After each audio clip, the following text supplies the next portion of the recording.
on behalf of the full-service banks in your community.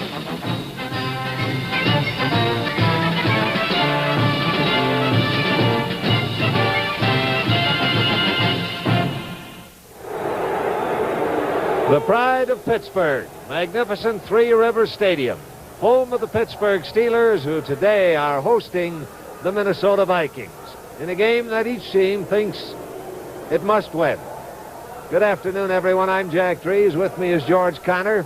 Minnesota Vikings, 4 in a row now. Figure they are rolling if it's not too late, but there is one little evidence of concern, George. Even though they won the game, the defense giving up 41 points to Los Angeles. They certainly did, but Bud Grant said you have to play the hand that you're dealt. They came from behind.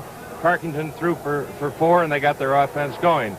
The defense will have a tough time against Pittsburgh today. They have a great running game, averaging 188 yards on the ground per game. They've got 2 great runners, and Franco Harris, averaging 6.3 yards per carry. He's a rookie from Penn State, and John Fuqua, another great runner. And we'll be ready for the start of today's game in just a moment. Ella Fitzgerald. She's attempting to shatter a glass with her amplified voice. She did it. You are now hearing the Memorex cassette tape recording we just made of Ella. Now you'll see a glass shatter again. But is it Ella or is it Memorex? I'll never tell. Buy 2 90-minute cassettes, get 1 free at participating dealers. Tijuana Smalls, get on board, get on board. Ride that aromatic aeroplane. The taste of freedom calls. Tijuana Smalls. You don't have to be a big gun to smoke 'em. Tijuana Smalls Aromatic, the taste of freedom. And you don't have to inhale 'em to like 'em. The taste of freedom calls. Leaving your lights on for over 3 hours in freezing cold, that's murder. But that's what we did with these cars. Let's see if any of them can start. One can. The one with the Sears Die Hard. The Die Hard, extra power to start your car when most batteries won't. Sold only at Sears.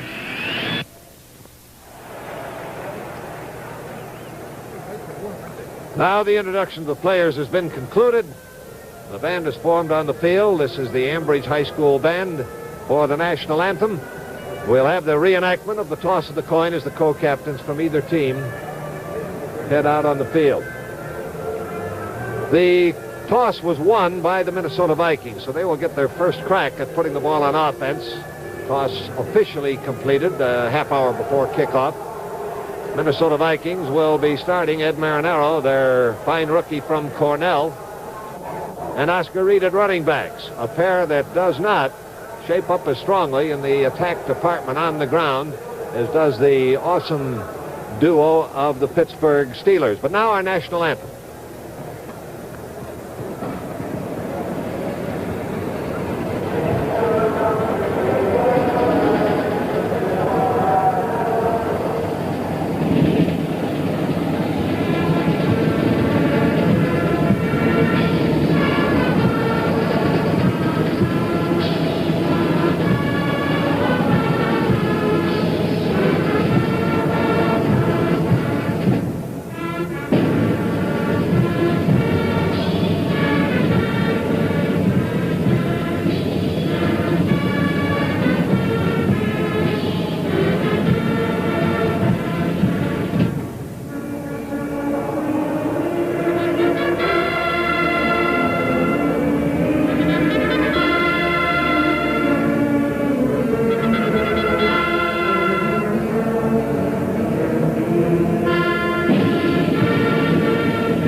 We're mentioning the matchup of running attacks. Marinaro and Reed, not as strong in the physical running department as are Franco Harris and John Fuqua, but they do have speed to the outside.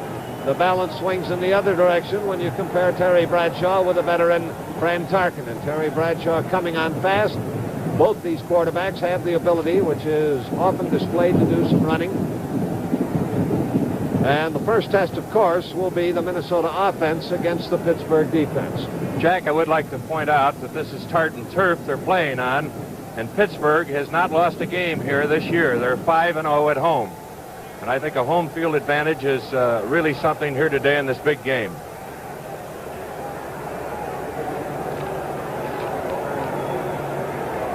There, the deep man, John Gilliam, is number 42. And with him down there, number 40, is Charlie West. Kickoff by Roy Girella. He's teeing up the ball at the 40-yard line. There is truly, as Bruce Roberts and Jim Finks were saying, a Super Bowl air in this stadium today, for this is a critical contest. A loss for the Minnesota Vikings would pretty much put them out of it. And the Pittsburgh Steelers, tied with the Cleveland Browns for the top spot in the AFC Central Division, are likewise trying to husband their losses and come through with what would be a first ever for these Pittsburgh Steelers, a divisional championship. We have a swirling wind of some strength, and twice now it has blown the ball off the kicking tee. Jack, the wind blowing the ball off the tee, it could be a factor in this game if either team has to resort to a lot of passing.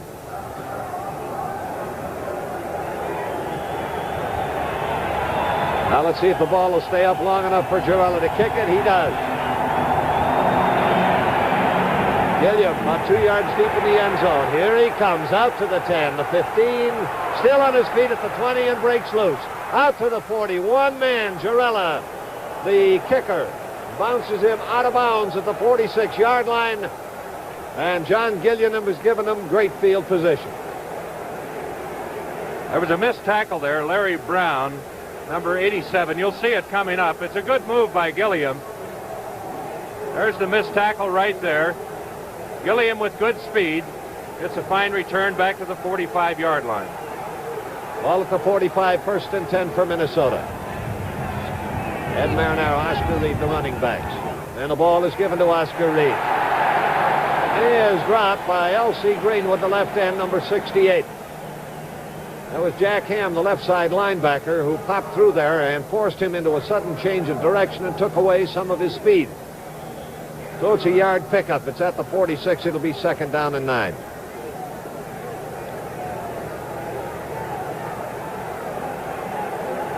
That's Jack Ham, number 59 on defense for Pittsburgh. He'll be a young man to watch today. He's just in his second year, but he's been drawing rave notices as a linebacker. There's 5 interceptions. Oscar Reed tries it again straight ahead. And again, that fine defensive front four of the Steelers clogs up their path. Ben McGee, number 60, was the principal tackler, the right tackle. Last week, the Steeler defense was hurt. Andy Russell, the right linebacker, number 34. There you see him. He's an 8-year veteran from Missouri. He was forced out of the Cleveland game and hurt the Pittsburgh defense. He's operating on a bad ankle, but he says he's all right at game time. Gene Washington goes out wide to the left. Gene Washington also operating on a bad foot. Gilliam is the wide receiver to the right, and Tarkenton's going to the air. 3rd and 8. There's the throw to Gilliam. Complete. Nope. Incomplete. As he was hit by Mike Wagner and started down, he lost track of the football and it bobbled out of his grasp. He did not have it long enough to be ruled a completed pass. And the Minnesota Vikings have been held on downs by the Pittsburgh Steelers in the opening foray. So it's 4th down now. Line of scrimmage, their own 47. Deep men heading back are Glenn Edwards, and Glenn Edwards back there all alone. Mike Eyeshide to do the punting for Minnesota. Low pass from center. Eyeshide gets it away. Edwards makes the catch on the 17-yard line, is caught and thrown down at the 18. So it's a return of 1 yard, and it'll be 1st and 10 for Pittsburgh at that point. This telecast is presented by authority of the National Football League, intended for the private use of our audience. Any rebroadcast or other use of this telecast without the express written consent of the National Football League is prohibited. Oh, it's the first crack at it now for the Pittsburgh Steelers. There is no score in the game. They have it 1st and 10 at their 18-yard line. Franco Harris, John Fuqua, the running backs. Fuqua 32, or Fuqua 33, Harris 32. And here is big Franco Harris powering into the line, veering to the left, getting up to around the 22-yard line before Jim Marshall, number 70, the right end for the Vikings, brings him down. Ball spotted at the 21. Franco Harris, a rookie from Penn State, has 4 games in a row over 100 yards and 5 out of his last 6 games. He's a strong runner.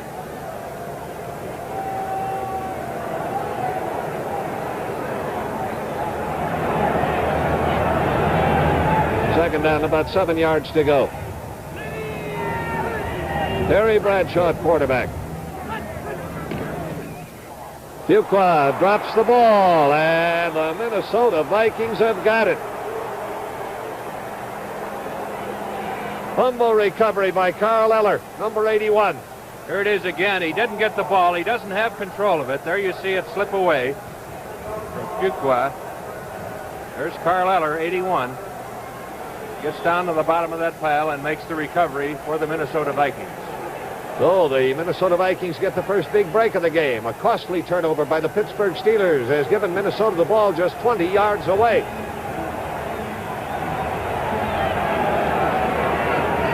Ed Marinaro in motion. Tarkenton throws to Marinaro. Cutting back against the grain, getting a block on the corner man from Grady Alderman, but it wasn't enough. Dwight White, the right end, number 78 for the Steelers, was there to haul him down after a short gain. They'll spot it at the 17-yard line. A pickup of 3. It'll be 2nd and 7. No score in the game. Minnesota won the toss, took the kickoff, failed to make a first down, punted to the Steelers. And on the second play, they fumbled it to the Vikings on the 20, and Minnesota now has it 2nd and 7 on the 17. Gilliam wide to the right. John Henderson is in at wide receiver now, and he's split out wide to the left. I formation in the backfield. Tarkenton rolling right, hurried, and cannot make the connection to Oscar Reed. Jack Ham, that linebacker we were talking about, was in there putting the pressure on Fran Tarkenton and took something off the pass. Well, that was a good play by Ham and the defensive lineman. They didn't go for the play-action fake, knowing that Tarkenton likes to roll out. They continued through to the passer and made him throw a little bit quicker than he wanted to. He had his man wide open. They're down 7 yards to go. Minnesota on the Pittsburgh 17. Tarkenton straight back this time. There's his peg. Incomplete, intended for Marinaro. Batted aside by Mean Joe Green. Their big 6-foot 4-inch left tackle, number 75.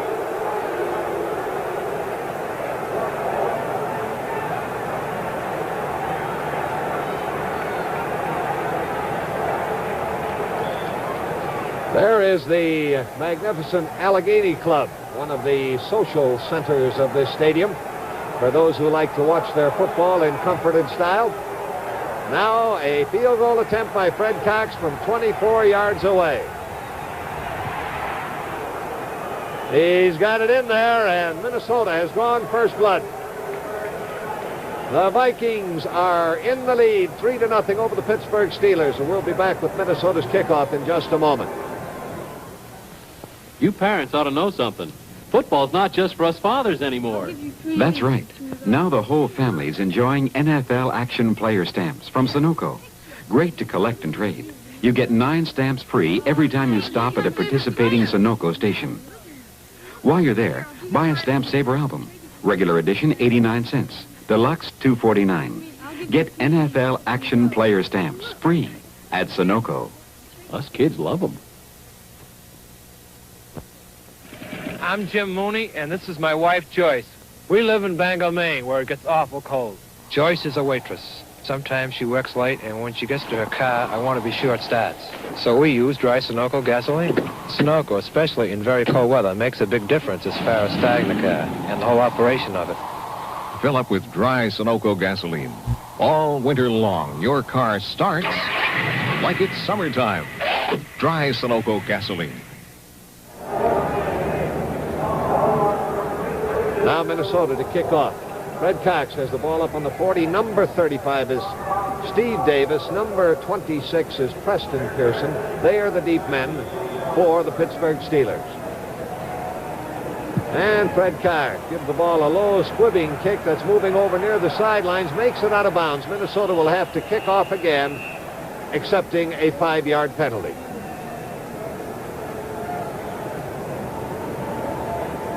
Here's a first period score. The New York Giants have jumped in front of the Eagles 7-0. Ball coming back now, and Fred Cox will have to kick it off from the 35-yard line. With the wind swirling around down there and blowing the ball off the kicking tee twice for Roy Girello when he was attempting the opening kickoff, I would suspect that the wind might have caught that ball just as Cox was riding into it, because it was a very poor kick off to the side.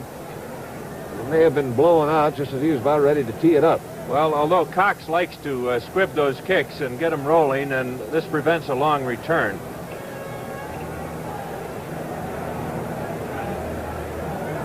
Steve Davis, 35. Preston Pearson, 26. The deep men for the Steelers. Moving up a little now with 5-yard penalty. He wraps another low one that's taken by one of the up men. And he brings it out to around the 48-yard line. It was Rocky Blyer who was up on the blocking screen, who gathered in that line drive shot and takes it to the 48. Here's another short kick. Watch Rocky Blyer from Notre Dame there. Grab it. He's a spark plug. Vietnam War veteran. Makes a good return almost to midfield. Now Pittsburgh has an opportunity. They're practically at the 50-yard line, and Terry Bradshaw goes to the air right now. His attempt to hit Frank Lewis went off his fingertips out of bounds. It'll be 2nd and 10. First period score, Buffalo leading Cleveland 7-0. Remember, Pittsburgh and Cleveland are tied for the AFC Central Division leadership. Each has won 7, lost 3. Frank Lewis coming out wide to the left once again. Ron Shanklin, the leading pass receiver, is the wide receiver to the right. 2nd down and 10. Bradshaw goes for Shanklin, and did he get it? No, he had stepped out of bounds as he caught the ball, and it is incomplete. Charlie West was the cornerback covering on the play for Minnesota. 3rd and 10 at the 48-yard line. Neither team has yet recorded a first down. Terry Bradshaw throwing those 2 quick short sideline passes. It shows that he respects the deep zone of this Minnesota defense. You can see how deep the cornerbacks are playing in Minnesota. He's got to go fairly deep on this one. It's 3rd and 10. He sends it down the middle, and it winds up incomplete. Jeff Seaman almost got it after it was blocked by Charlie West. From the end zone, watch Bradshaw look to his left, come back to the right. He almost just barely gets this pass off. There's Eller in there. Good pass coverage there. And watch number 50, Jeff Seaman, almost get the ball, but Shanklin runs into him. Now in punt formation with Charlie West, the deep man. He's going to take it on the 12. Gets to the 15, runs into trouble along the 20, and is dumped out of bounds by Glenn Edwards. Number 27 for the Pittsburgh Steelers. It'll be 1st and 10, in the area of the 20-yard line for Minnesota. The score is 3-0. The Vikings are out in front. With the score, Minnesota 3 and Pittsburgh nothing. Let's pause for a moment. The solid 73 Ford Torino. Can it ride over this course of 2x4 smoothly enough to keep a tightrope walker balanced on top? High wire specialist Bill Couch is about to find out on a tightrope rigged to Torino's body. He's counting on Torino's suspension to soak up the bumps and keep them safely on that wire. Bill signals, and they're off. Those wheels are taking quite a pounding, but Bill isn't, as Torino's remarkable suspension does its job.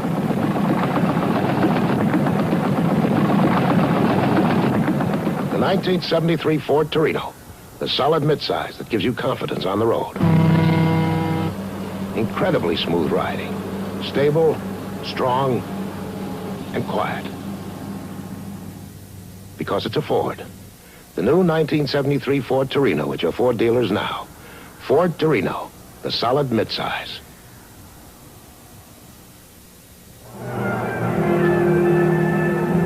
Jack Drees with George Connor as Minnesota takes the ball 1st and 10 at their own 20-yard line. Tarkinen has completed 1 pass out of 4 attempts. Neither team has a first down. Minnesota has the lead 3-0. This is Marinero, who's popping through a hole in the line to get it out over the 25, where linebacker Jack Ham brought him down. It'll be spotted at the 26-yard line. Veteran Andy Russell, the right side linebacker, also pinching in on the stop for the Steelers. Jack, that was a good call from Tarkington. It could have been an audible at the line of scrimmage because the Pittsburgh defense was overshifted to the left, the offensive right, and he picked the right hole there. So it is now 2nd down and 4 yards to go. They've got the ball at the 26-yard line. John Henderson, wide receiver to the right. Apparently that foot is bothering Gene Washington once again. He started. Penalty flags go down. Looked like Milt Sunday was a little early on his charge for Minnesota.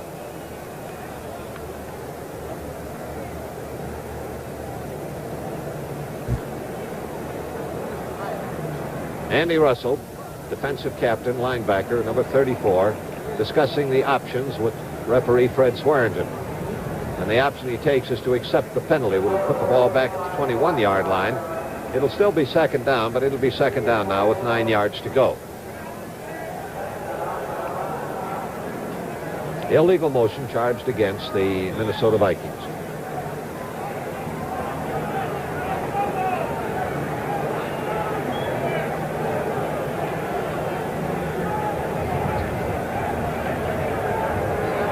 Second and long yardage.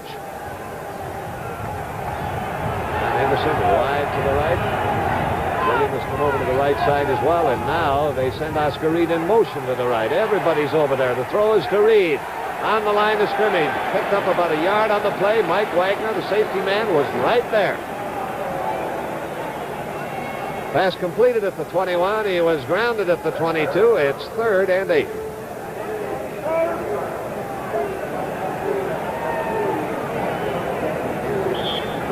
First period, Denver has taken a 7-0 lead over Atlanta.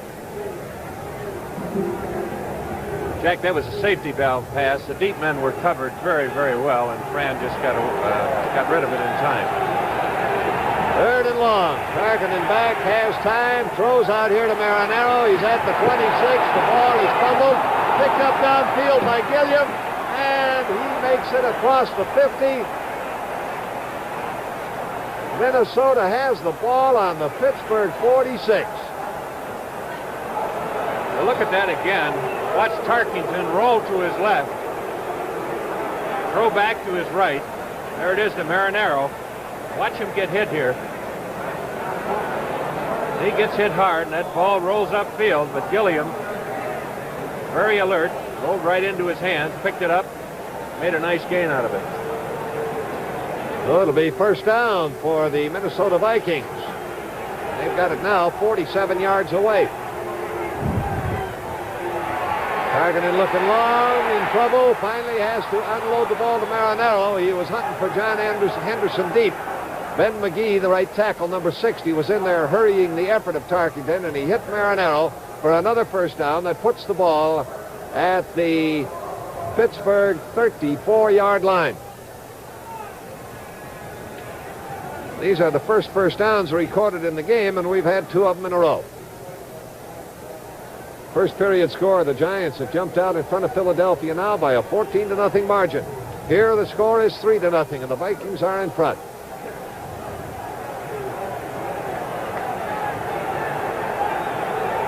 Little less than 8 minutes to play in the first quarter. Tarkinen back again, plenty of time. Downfield receivers covered, is flipped out to Marinero, goes through his hands, incomplete. Be 2nd and 10 at the 34. Now Dave Osborne is trotting onto the field. He'll replace Marinero in the backfield. for the Minnesota Vikings. There he is on the left of your screen for a moment, 41. It appears that the Minnesota Vikings and Fran Tarkenton have decided they can't run against this Pittsburgh defense, and they're just come out throwing, and throwing. Tarkenton is 4 for 8 at the moment. Gilliam goes out wide to the right. John Henderson wide to the left. Osborne is the deep back in the eye. Ball goes to Oscar Reed. He spins loose from an attempted tackle behind the line and picks up the gain that takes the ball down to around the 28. There it was Andy Russell making the grab. Watch the right guard pull. Milt Sunday ran right in behind him, although it didn't fool Mean Joe Green, number 75. The back was just too quick for him. Though it was a 6-yard pickup, it's 3rd down and 4 yards to go now for the Vikings.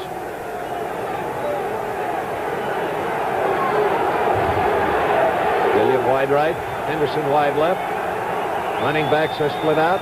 That's Osborne in motion to the left. And Tarkenton looking to throw. He needs 4. He flips one out to Oscar Reed, who's got the first down and is out of bounds at the 17-yard line. Pretty tough play to cover, Jack. Jack Ham, 59, the left linebacker, has to respect the running ability of Fran Tarkenton. He comes up, he throws it. If he lays back, Tarkenton runs. He needs help from the defensive secondary. Minnesota now with their 3rd first down. They've picked up all the first downs by either team in this game on this drive, which began back at the 20-yard line. Wide receivers spread out to either side. 1st and 10, 17-yard line. Osborne in motion. And on a delay, it's Oscar Reed. He kicks that ball down to around the 12, 13-yard line, where Jack Ham was in there once again to make the stopper for the Pittsburgh Steelers. First period. Buffalo now setting the scene for a great upset, 10-0. Yes, they are. They just scored on a 13-yard run by O.J. Simpson, who's having a great year for Buffalo. 2nd down and 5. Boy, the winter wear is much in evidence in the crowd here at Three Rivers Stadium. It's a chilly day, not really cold, but kind of a dampness in the air that gets to you after a while. Osborne looking for somewhere to go, finds a little bit of running room, is able to get inside the 10 down to around the 8-yard line. Be a little bit short of a first down. It'll be 3rd and about 1.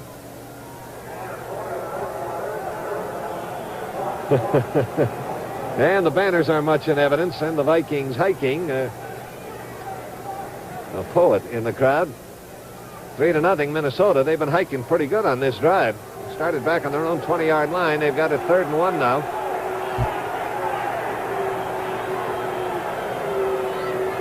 At the 8-yard line. Oscar Reed hangs into that line. That'll be right around the first down. John Rouser coming up quickly from his cornerback position and sliding in on the play, who was the principal stopper on it. Digging out the pile, and they are going to request a measurement on this one.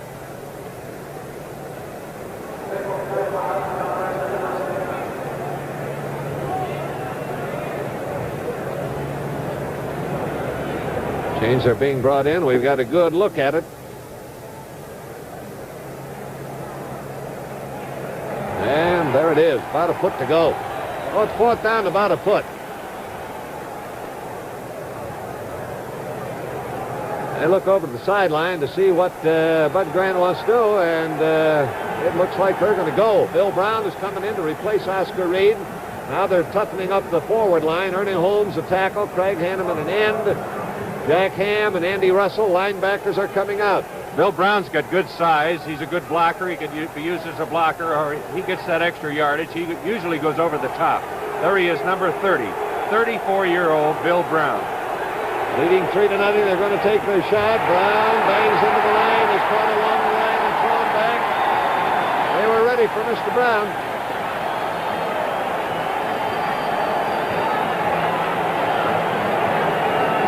Watch that Steeler defense come in at that offensive line. There's Bill Brown. Boom, he's really hit there. They're going to measure for it.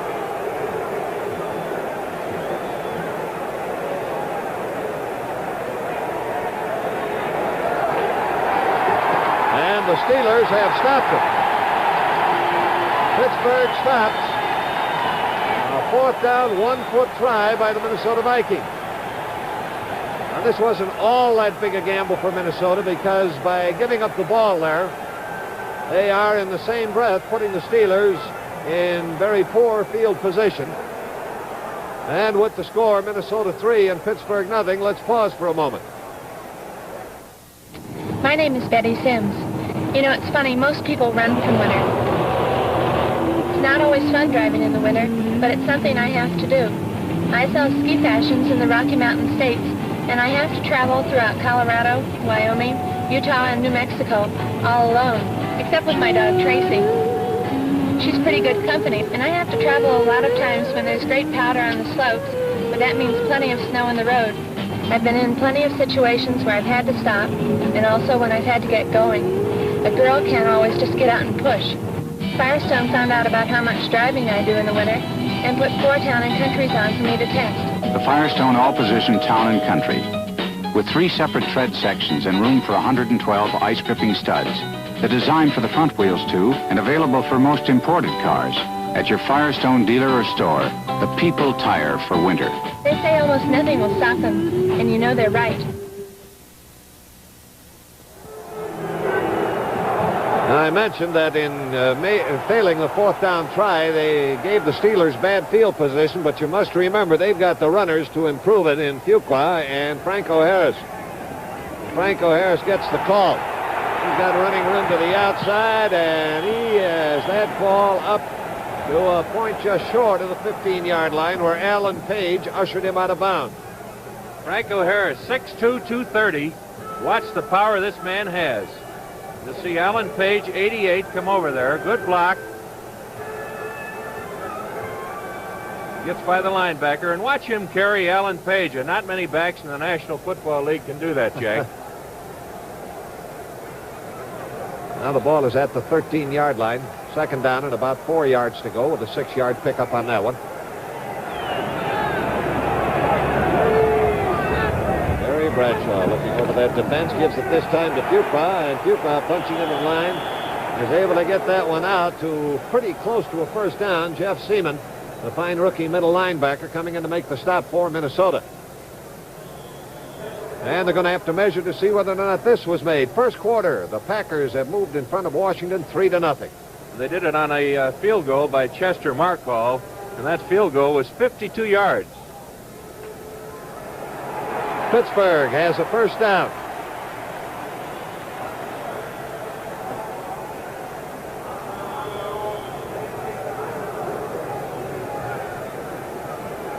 First and 10 for the Steelers at the 18-yard line. Ball not quite at the 18, but in the statistical records of the game, it is credited with being at the 18. When it passes 1-yard line, it is immediately put down for purposes of figuring yardage at the next one. Fuqua again, and he pops into the line, gets over it, and beyond the 20, Jeff Seaman, the middle linebacker, making the stop. A light rain is beginning to fall here in Pittsburgh. They've got the ball now at the 20-yard line, a pickup of 2. Be 2nd down and 8 for the Steelers. The score is 3-0. The Vikings out in front. Took a 4th down gamble on the 7-yard line when they had a foot to go, and the Steelers held. Now they've got the ball at the 20, 2nd and 8. Bradshaw back to throw. He lofts one out to Franco Harris. Harris is at the 20, cutting back, bouncing off tacklers, finally bounced out of bounds near the 25. Paul Krause and Bob Bryant combining to get him out of bounds for Minnesota. It was pass all the way. Watch the rush that Bradshaw gets. He just arches that ball up there. Great catch here by Franco Harris, the rookie from Penn State. He has good mobility, and he's really strong. Great power running straight ahead. Not enough for a 1st down. They've got 3 yards more to achieve that. 3rd down and 3.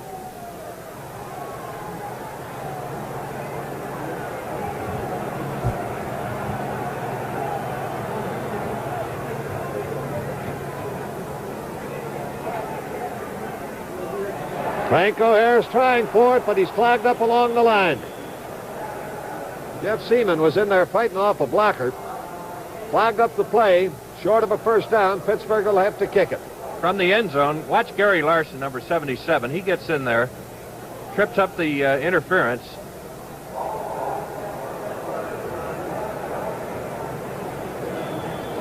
Now Bob Walton is back in punt formation.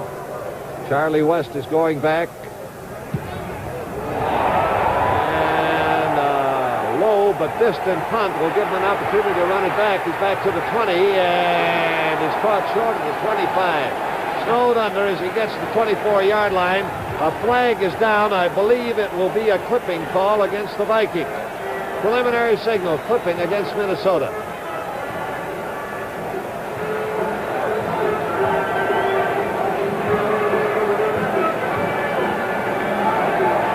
It was inside the 30, so it'll be half the distance to the goal line.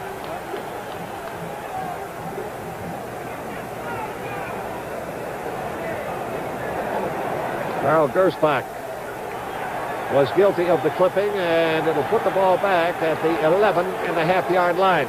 So we'll call it the 12, and it'll be first down for Minnesota. Now they're starting deep in their own territory.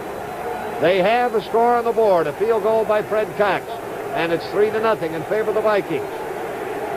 2 minutes and 47 seconds left in the first quarter.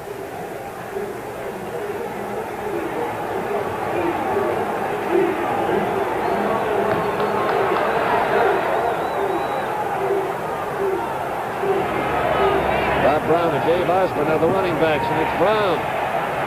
He bangs into the line, is hit by Ernie Holmes, the big tackle. Bill Brown, I should say, not Bob Brown.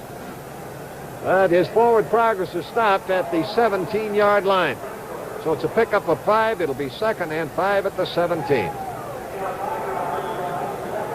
Ernie Holmes has come in to replace Ben McGee at right tackle in the Pittsburgh Steelers defense. 2nd and 5.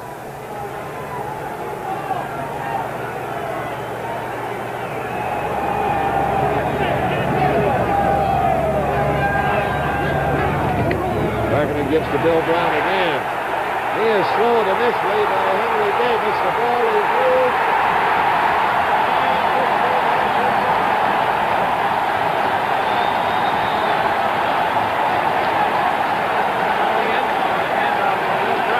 Backed up to the line of scrimmage.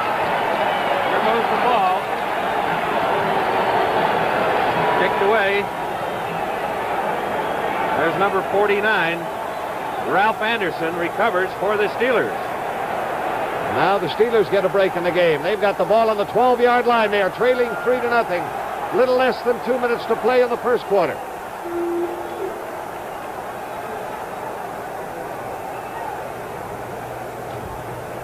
Franco Harris gets the call. Good block in front of him, and he's in the end zone. That was Bruce Van Dyke, number 66. Who plowed the corner man and opened the way. Franco Harris has scored from 12 yards out, and the Steelers lead. In slow motion from the end zone. Watch Franco Harris. There's Bruce Van Dyke. What a block he put on Charlie West, and he goes in standing up. Now Roy Girella on the try for point.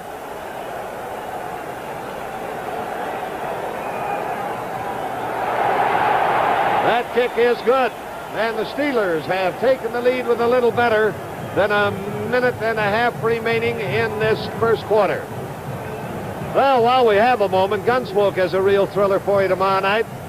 The story of a man who sets out to avenge the murder of his brother, and when his trail leads to Dodge City and the Kitty, the danger signals go up, and Kitty can send up a pretty good danger signal.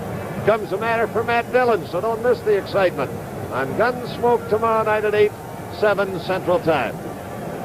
Now Pittsburgh 7-3 in the lead over the Minnesota Vikings. 1 minute and 37 seconds remaining in the first quarter of the game. And the deep men for Minnesota. John Gilliam is number 42. Charlie West is number 40 nearest us. Roy Girella. Ball teed up at the 40, ready to kick it off. Of crucial importance to each of these teams. Gilliam takes this one 2 yards deep. Out to the 10, 15. Picks up a block, gets to the 25, and that is all she wrote. And Ralph Anderson, who recovered the fumble that gave Pittsburgh the stage setting for their touchdown, made the tackle. Ball at the 26-yard line, 1st and 10 for the Vikings.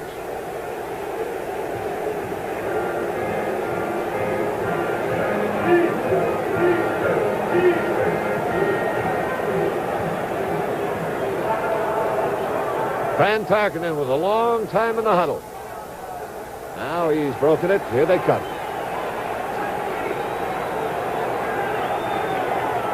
Bill Brown, Dave Osborne still set in there at running backs. Oscar Reed and Ed Marinaro started. Both have been relieved. And too much time.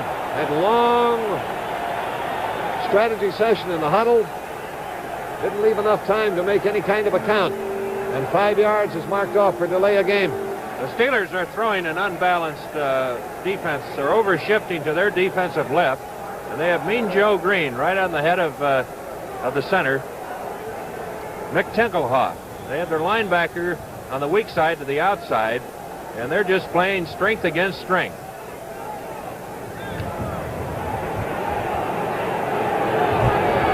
Now it's 1st down and 15 yards to go, and the ball is back at the 21.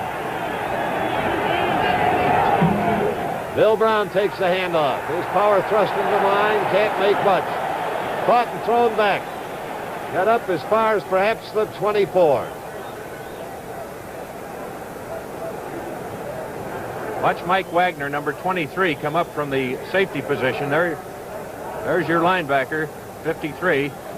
Henry Davis, assisted by Mike Wagner. And I'll tell you, Jack, they're really hitting on defense. When you can drive Bill Brown flat on his back, going the other direction, that's defense. The total pickup was 3 yards, so it's 2nd down and 12 yards to go for Minnesota.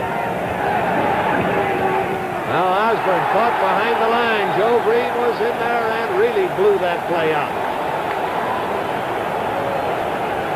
Watch Joe Green to the corner of your screen on the right side. There you see him. He fights off the block of Ed White and makes a terrific tackle. And that's the end of the 1st quarter with the score, Pittsburgh 7 and Minnesota 3. This is the newest copier in the IBM line. As you can see, this plain paper copier lets you feed in originals continuously. And it doesn't keep you waiting around for your copies to appear either. At IBM, we think one of the most important things about a copier is how fast it actually lets you make copies. The new Copier 2 from IBM.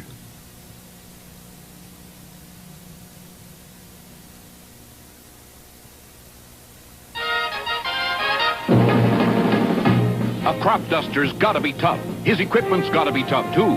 Tom Ormsby uses AC spark plugs. AC's new super ceramic insulator is built tough, tested tough, to keep you going when the going's tough. For quick starts and a smooth-running engine, get AC Fire Ring spark plugs. Original equipment on GM cars. AC keeps you going when the going's tough.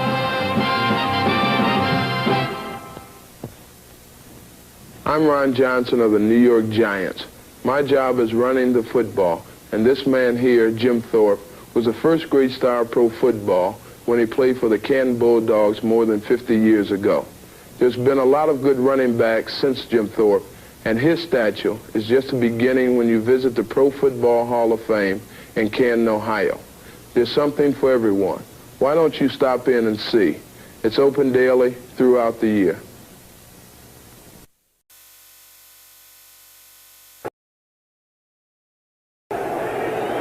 Now we go into the 2nd quarter.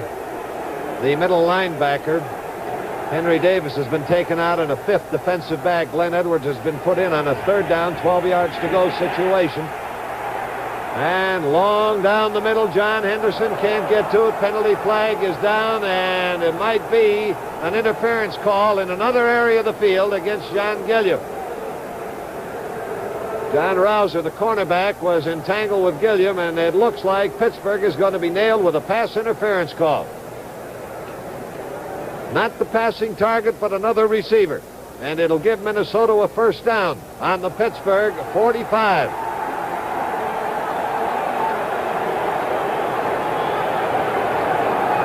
Tarkinen has completed 5 out of 9. The score is 7-3 in favor of Pittsburgh over Minnesota. First down on the 45. Dave Osborne, deep reverse on the end around. Gilliam, the wide receiver, going back to the right, and he can never make it back to the line of scrimmage. The play lost a yard. John Rouser making the tackle. Watch this reverse. Hand off to Osborne. There comes Gilliam. Watch Fran Tarkington try to block Mean Joe Green. Right there, number 75. No contest. And here comes John Rouser up to make the tackle. I don't think Fran will try that again. Oh, it lost a yard. And it's second down and 11 for the Minnesota Vikings. Henderson coming out wide to the left. Gilliam wide to the right.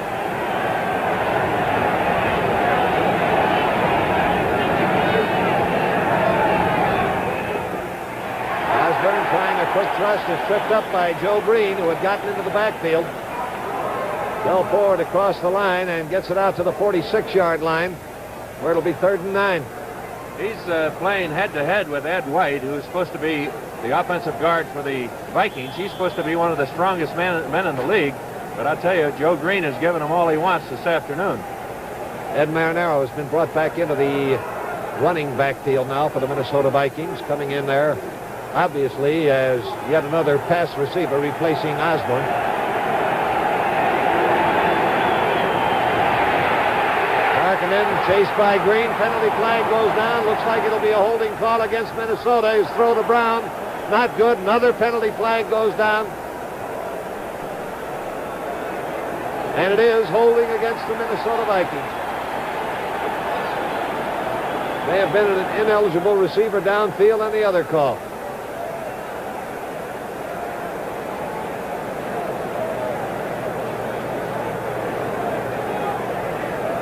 As L.C. Greenwood charging in, number 68 for Pittsburgh, putting the heat on, and we'll see which of the penalties are going to be in effect.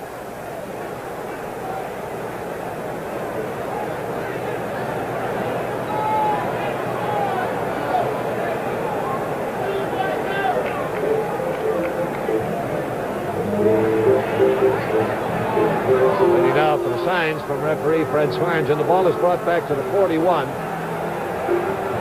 Good choice, Jack, because they took the one that gave them gave Minnesota the down. They had to use the down up. It's 5 yards and the down counts, so now it's 4th down. The other way it would have been 15 yards and no loss of down. 4th down now, and heading back to receive the punt, Glenn Edwards. Mike Ishai dropping deep in the punt formation.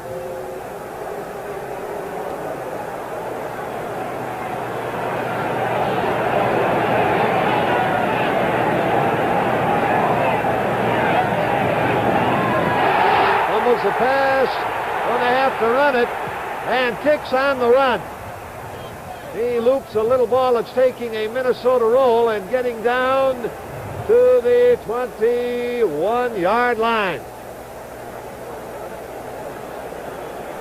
So the Minnesota Vikings with a gutty punt by Mike Ishai, who was in the throes of getting hit, and once he starts to run, he's fair game. Here it is. Running to the outside, and he kicks it left-footed. Amazing, Jack. So with the score, Pittsburgh 7 and Minnesota 3. Let's pause for a moment. This is a totally different kind of razor blade. It makes shaving easy.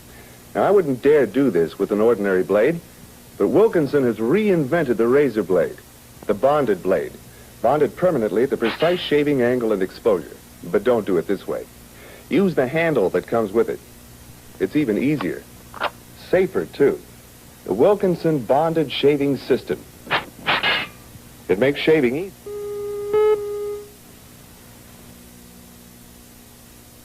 Want a beer? Mm-hmm. You know, this is really an interesting six-pack. See how it's completely covered? See the ends? Covered. Mm-hmm. That's so light won't get in. Light can spoil beer. Uh-huh. And this is good beer, so they don't want light messing around with it. Well, in that case, why don't we turn off the lights? All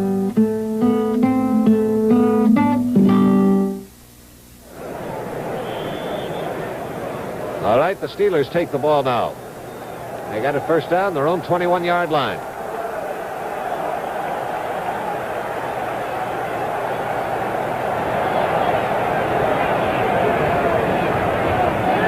Franco Harrison, a slight shift. Fuqua edging up a bit. Those are the two running backs for the Steelers. Straight back goes Terry Bradshaw.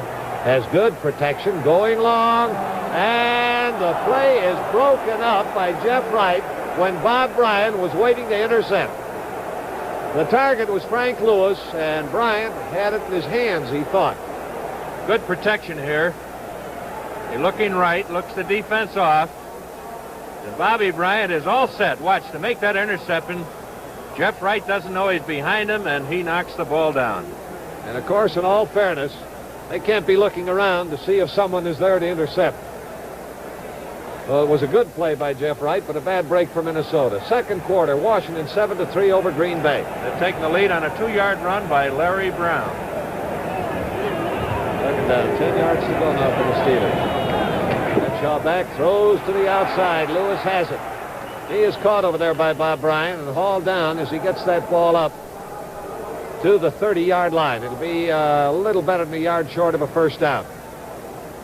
Third and a yard.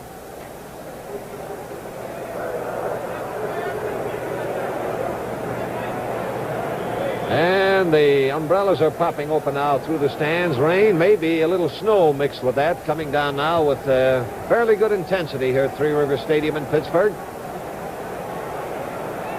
Third down, better than a yard to go.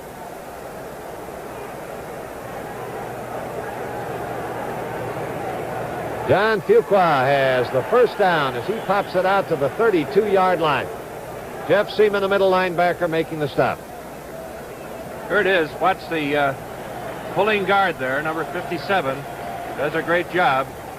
That's Sam Davis, the left guard. Opens up the hole, led by Franco Harris. A little less than 12 minutes to go in the second quarter. Pittsburgh leading 7-3. Rain is coming down. There are the stats on Bradshaw, 2 out of 6.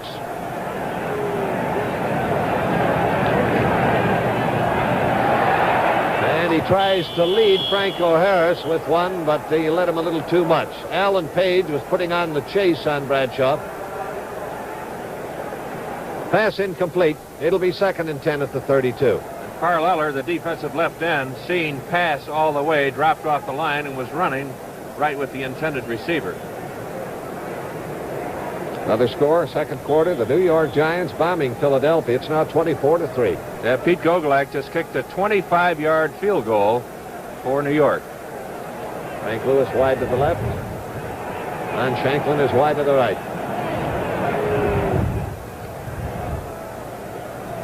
John Fuqua with the handoff.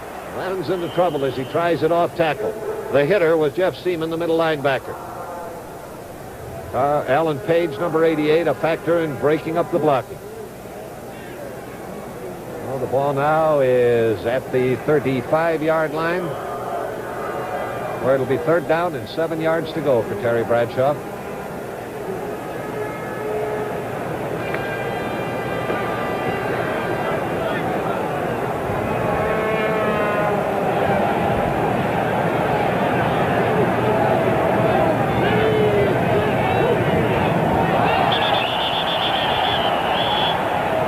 Come in. And Jan Kolb, the left tackle, looked like he may have been guilty of illegal procedure, and that's what the call is against Pittsburgh, coming off that three-point stance. Fred Swearingen gives us the sign, and it'll be third down now with a little better than 12 yards to go. Line of scrimmage has moved back to the 24-yard line. 7-3, Pittsburgh leading. A little less than 11 minutes to play in the second quarter. Shanklin out wide to the right. Lewis wide to the left. Bradshaw back in trouble and keeps his feet in time to try one to Franco Harris. The pass is incomplete. Carl Eller was number 81 coming in to lower the boom. Good rush by Minnesota this time. Carl Eller coming in. Bradshaw gets away from him, but tries to hit his back out in the flat. He's almost torn apart there, and it's incomplete pass. Bobby Bryant and Charlie West have gone deep now as we move into punt formation with Bob Walden back to do the kicking for the Pittsburgh Steelers. Walden drives one down to Charlie West, who has to move back, giving ground to his 23, and penalty flag flies in as he is grounded around the 27-yard line. Sam Davis getting down to make the stop. Jack, the up back, Bobby Bryant, signaled for a fair catch, and the receiver didn't see it, and I believe that'll be the call.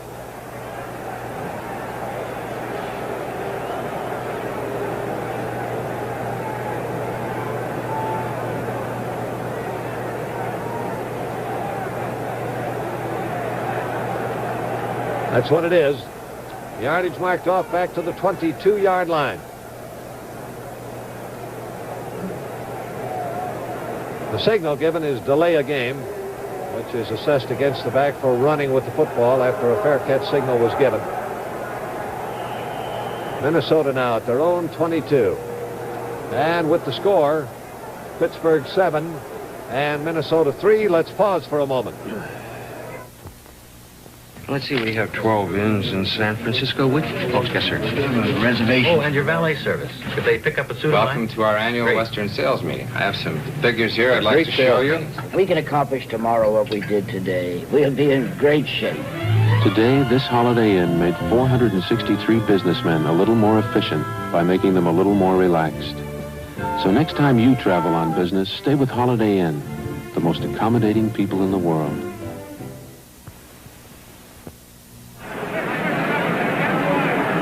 Hello. I'm interrupting your TV picture with good news about color TV. Know what's in back of many TV repairs? Look, chassis tubes. Tubes get hot, weaken with age, and are a leading cause of TV repairs. So RCA takes every chassis tube out of XL100 color TVs. XL100s are 100% solid state, designed for longer life and vivid color. Give chassis tube problems the boot with XL100. Jack Drees with George Connor at Pittsburgh as the Vikings take over, 1st and 10. Ball at their own 22-yard line. Tarkenton rolling out to the right. Now he has to look back, hunting for someone, anyone. Finds Gilliam, the ball off his hands and incomplete. Mel Blunt was number 47 covering on the play. A rain is falling and a chill is settling in the air. That ball is going to be a little more difficult to hold. 2nd and 10.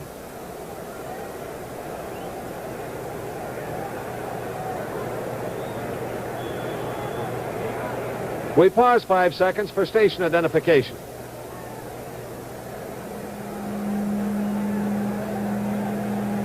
And we have a look at one puddle forming in the rain. Coming down pretty hard now at Pittsburgh. Minnesota trailing 7-3 behind Pittsburgh. Has its 2nd and 10 at their own 22-yard line. 10.5 minutes to go in the first half.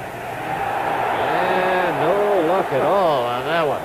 Shot into the line, picked up by Joe Green and carried back.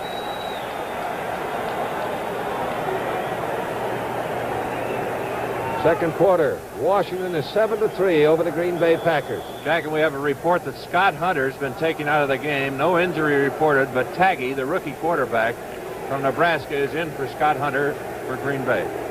They're down to 9 now for the Minnesota Vikings.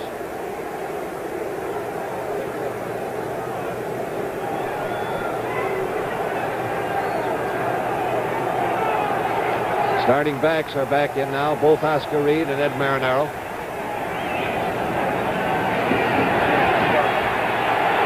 Back and in, the pressure on from Joe Green. Throws on the run, throws complete to Beasley, his tight end. Beasley powers his way out to almost the 40-yard line. More than enough for a first down on a very big play. Jack Ham, the tackler. Good rush here. There's Joe Green going to the outside. Great catch there. The defensive back was Ralph Anderson. Beasley out-muscling him for the first down. 1st and 10 now at the 39-yard line.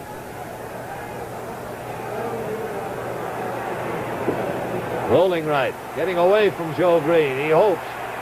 But Green still battling in there, and that pass is out of bounds. Jack Ham intercepting, but intercepting out of bounds. Incomplete.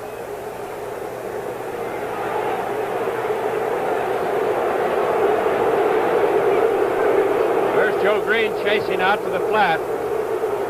That's staying away from him. Milt Sunday. And Jack Ham intercepted, but I believe his foot was out of bounds. So ruled simply an incomplete pass at 2nd down and 10 at the 39-yard line.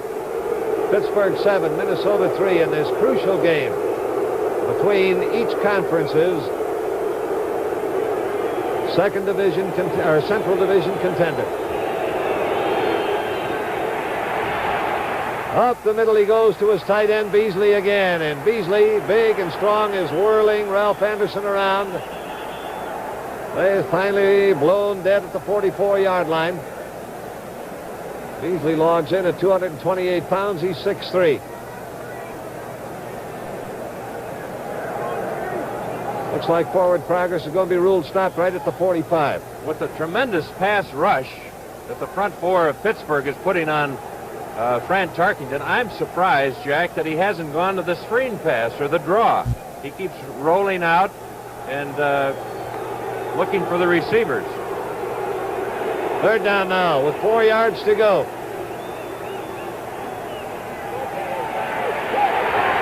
And he pegs one to Marinaro. Marinaro fighting for that 1st down, and he's got it. He crossed the 50 before he was dropped by Andy Russell, the right side linebacker.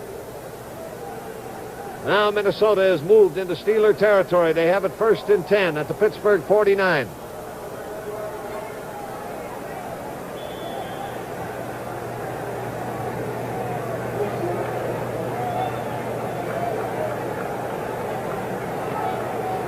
Gilliam coming out wide to the left. John Anderson wide to the right. Gene Washington started at wide receiver, but was taken out after a couple of plays in favor of John Henderson. Washington is troubled by a bruised foot. On the running shot to Oscar Reed. He's through the line quickly and takes that ball to the 41-yard line before Ralph Anderson, the safety man, brought him down. Good blocking up front. Watch Tingelhoff go through for the middle linebacker, Davis. And Oscar Reed just kind of slithered through there, found the hole, and made good yardage, about 8 yards. 2nd down now with a shade better than 2 yards to go for the Vikings. And Reed gets the call again. He powers through for a 1st down, and Fran Tarkington has found a path through that tough Pittsburgh defensive wall. There you see a good block by White there. He takes Holmes all the way in, and that opens up the hole. They keep banging away, and they might have found something there, Jack. 1st and 10 now at the 34-yard line. Pittsburgh is leading 7-3.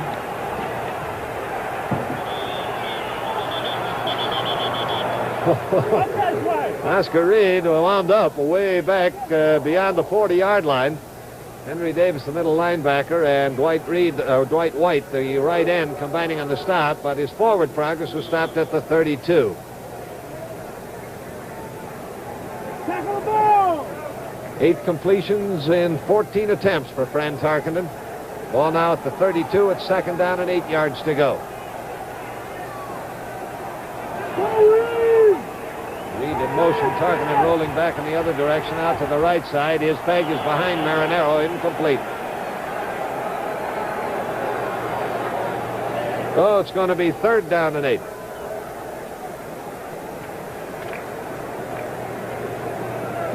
Second quarter, Washington 14, Green Bay 3. And that score was a 25-yard pass from Kilmer to Jerry Smith.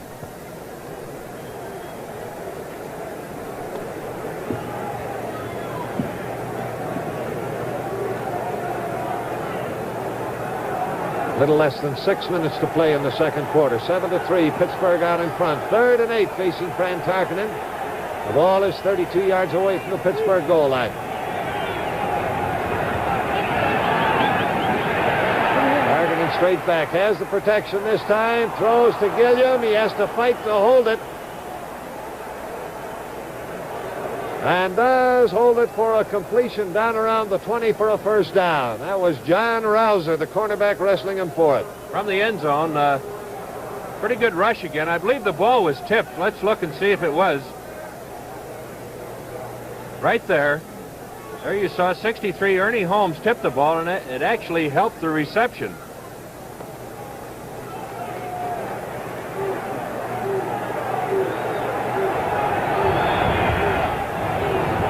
First down at the 20-yard line. It's Oscar Reed in motion left. Rolling right is Fran Tarkenton. And he kind of shovels the pass to Ed Marinaro, and Marinaro is run out of bounds at around the 13-yard line by linebacker Jack Ham. Watch Tarkenton out quickly. He gets to the outside. He could have run the ball, but he decides to dump the ball off to Marinaro. He likes those short passes.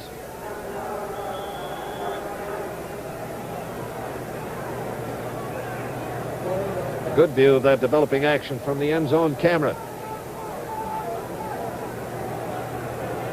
Greg Henneman has replaced L.C. Greenwood at defensive end for the Pittsburgh Steelers. Second down, a shade better than 3 yards to go. Marinaro on the sweep. He's around the corner, inside the 10, down to the 5 before he's finally hauled down. It'll be first and goal to go for Minnesota. From the end zone again, watch Milt Sunday get to the outside. They blocked the Hanneman. Number 67 just came in the game. Good call by Tarkenton. There's the block by Ed White. The series started back on Minnesota's 22-yard line. They are running their 14th play right now in this series, and it's first and goal to go from the 5. Marinaro trying the middle, and boy, the middle closed up. Henry Davis and Jack Ham, the linebackers, pinching in, closing the gap. He picked up a yard to the 4. The regular defensive left end, L.C. Greenwood, number 68, back in there.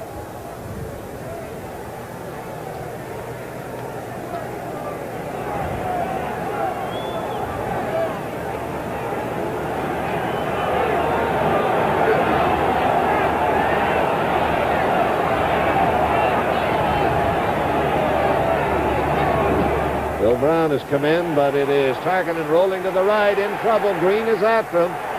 Incomplete, intended for John Henderson. Broken up by Ralph Anderson. And it'll be third and goal to go. L.C. Greenwood was putting the pressure on Fran Tarkenton on the goal line stand. Third down and goal to go from 4 yards away. The score is 7-3.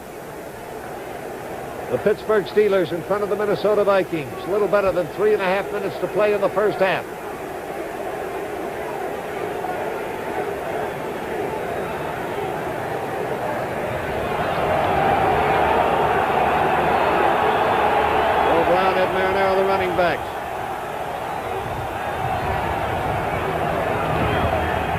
Tarkenton fakes, flips one out to Marinaro. Marinaro in trouble and dropped for a loss of 2 yards.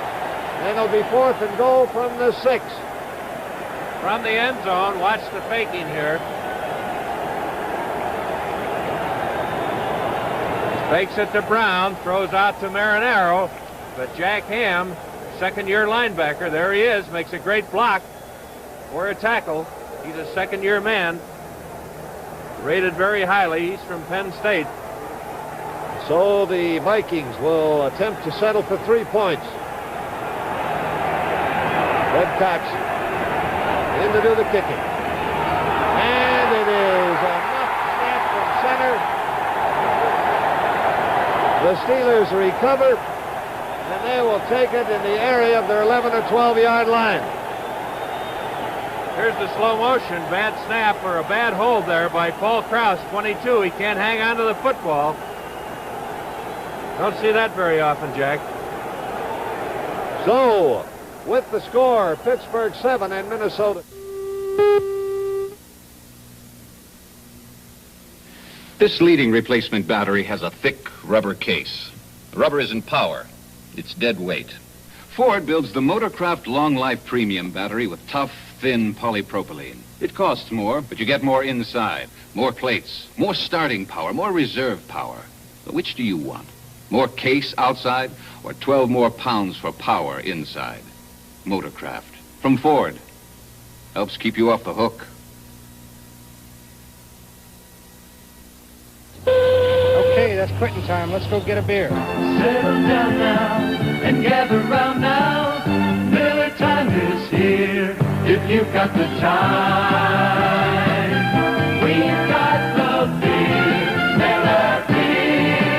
If you've got the time, we've got the beer, Miller beer. Oh yeah, if you've got the time.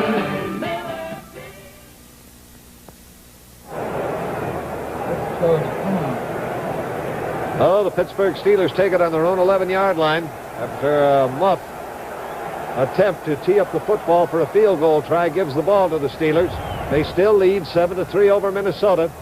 Franco Harris looking for room, breaks 2 tackles, a third, and finally is rolled out of bounds by Wally Hilgenberg. Man, that's power running, George.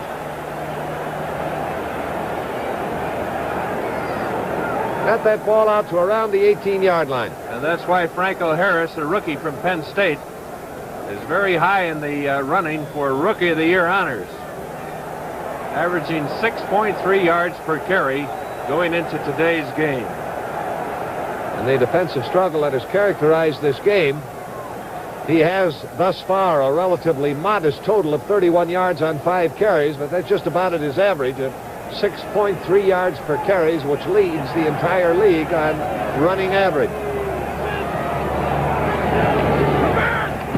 The pitch out to John Pupa is cut back, and he gets out over the 25-yard line for a first down with plenty of change. Gary Larson, the tackle. This is just a quick pitch with the flanker back, Ron Shanklin, coming in there. Fuqua gets to the outside very quickly. With him there, number 72, Jerry Mullins. Makes a fine cutback there for good yardage and a first down. 1st and 10 now at the 26 for the Steelers. Fake to Harris, bootleg back. Now Bradshaw hunting for a target, throws long and into a crowd. It's picked off by Charlie West. Minnesota has the ball on the interception. John McMakin was the target.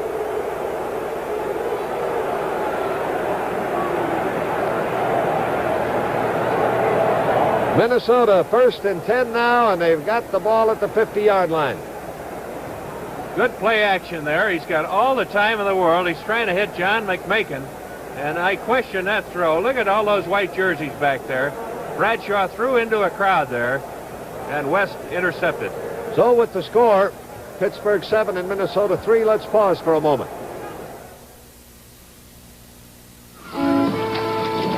Skipjacks. That's what we call these boats here in Tillman, Maryland. They're used for dredging oysters. This baby's mine. It's the oldest one around these parts, built 1891. You know who helped me get it? Full Service Bank. They loaned me money to buy it so I could go into business for myself. And pretty soon business was so good that the bank offered me another loan to buy that crabber. Then they helped me pay for special insurance on both boats and showed me a way to handle my money I never would have thought of. That bank really stuck with me. Hey, there's my banker now. Hey, Johnny. Hi, Bart. His bank may look small, but it sure does things in a big way. I guess that's why they call it. Hey, sit there. Hey, sit there. I'm seen you for about a week. A full-service bank. All across the country, in 14,000 different banks, helping is our business.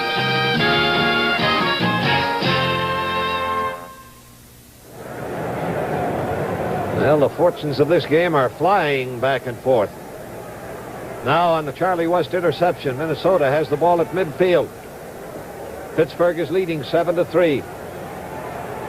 At a little less than 2 minutes to play before the end of the first half.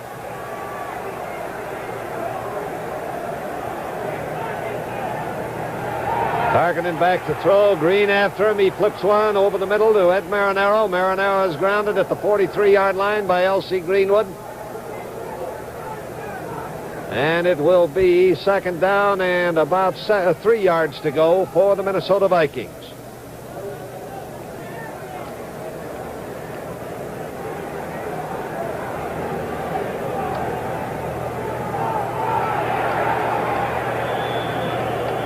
This shot into the line by Oscar Reed is right along the line of scrimmage. Joe Green was in on the tackle. It'll be 3rd and 3, no gain on the play.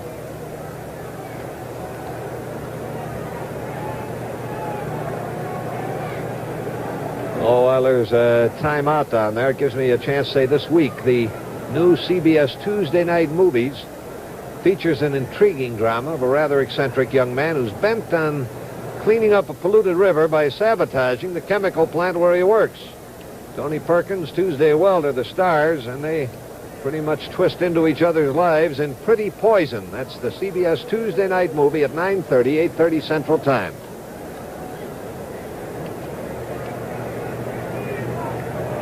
The Vikings have taken a timeout.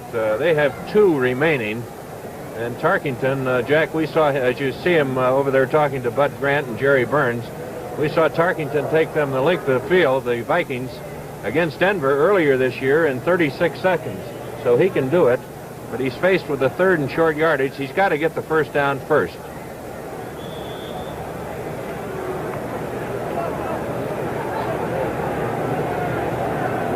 No, it's 3rd down. About 3 yards to go. Tarkington likes to throw to his backs. He's been throwing to them all day long. Aaron Arrow's caught 7 passes thus far in this game. Tarkington 12 out of 20 so far in his total passing attempts versus completions. Rolling out to the right, he whistles one, and that winds up in the crowd. The crowd composed of Mike Wagner, who is fighting John Beasley, the tight end, for possession of the ball. A little half rollout once again. Looked like Oscar Reed was open, but he went downfield to one of his favorite targets, Beasley, and Mike Wagner made a good block. Oh, Mike Eichheit has come on to punt for the Minnesota Vikings. 1 minute and 21 seconds remaining in the first half.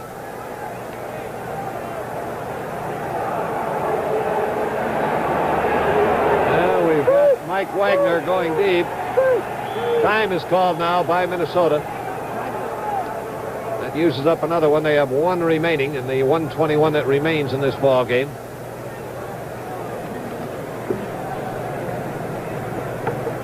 And now Wagner, who was back deep, is coming over near the sidelines, getting a little advice from the bench. Meantime, across the field, there's a look at the Minnesota Vikings bench, and in the dark jacket on the sidelines, Minnesota coach Bud Grant.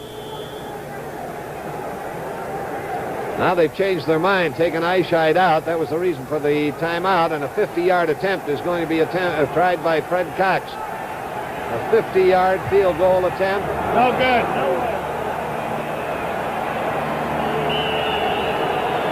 No good. Touchback in the end zone. And the Steelers will take over 1st and 10 on the 20.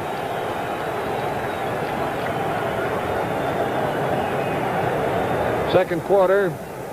Score now at 7-3 with 1 minute and 14 remaining in that second quarter. The Steelers out in front. And to the Steeler fans, that all-important game, Buffalo versus Cleveland, Mike Phipps has just scored, thrown a pass, 13 yards for a TD, and it's now 10-10. Bradshaw at his own 20-yard line.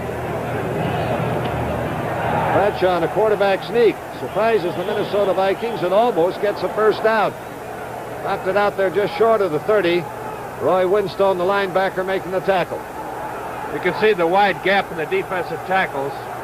Number 50, Jim Clack, opens up the hole. You can bet your bottom dollar that Chuck Knoll on the sidelines, before he set Bradshaw in, said, don't put that ball up in the air. Clock is running. There's the time ticking off on the Mammoth scoreboard. Bradshaw gives to Fuqua. Fuqua around the corner, and he gets across the 35 to be grounded at the 36-yard line. Steelers, remember, are leading in this game 7-3 as we near the end of the half. Jeff Seaman middle linebacker, and Charlie West, the cornerback, combining on the stop. First down. 1st and 10 at the 36 for the Pittsburgh Steelers.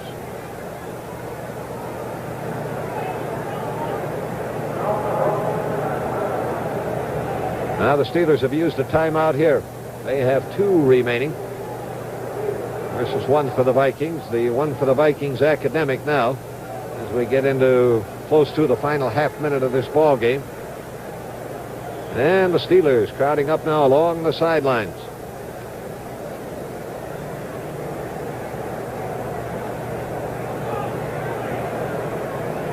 Ron Shanklin coming out wide to the right. Frank Lewis wide to the left. Harris, Fuqua, the running backs. 1st and 10. They're at their own 36. Franco Harris had to stop. Can't quite get it going yet. And Charlie West bulldozes him out of bounds. Number 40. That'll stop the clock with 26 seconds left. Boy, when they show you the seconds remaining when it gets down to the final countdown, they really do it here at Three Rivers Stadium, George. They sure do. They leave the little clock indicator and go over to the big board, and there it is, 26 seconds remaining in the half. Great defensive play that time by the left linebacker, Roy Winston. He read run all the way and came in and piled up that interference and got the ball carrier, too. 4-yard loss. It's 2nd down and 14 yards to go for the Steelers. And Bradshaw's going to throw one now. There's his peg. Ron Shanklin has it. He is across the 40. That's enough for a 1st down. And now the Steelers come up from that pileup, signaling timeout.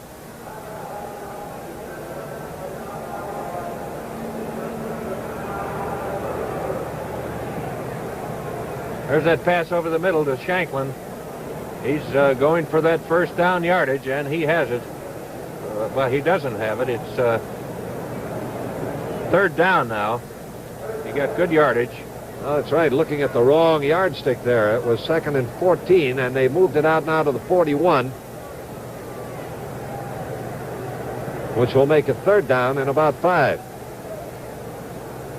3rd and 5. That's the first pass caught by Ron Shanklin, who came into this game as their leading pass receiver. He had 32 catches coming into this game, so that gives him a total on the year of 33. 3 for 10 are the totals on Terry Bradshaw. Completions versus attempts. Bradshaw looking long, and Shanklin is the target again, and he was out of bounds. Both feet were not in bounds. Stops the clock with 11 seconds remaining. Good protection by the Steeler offensive line here, and let's see if he's got his feet in or out.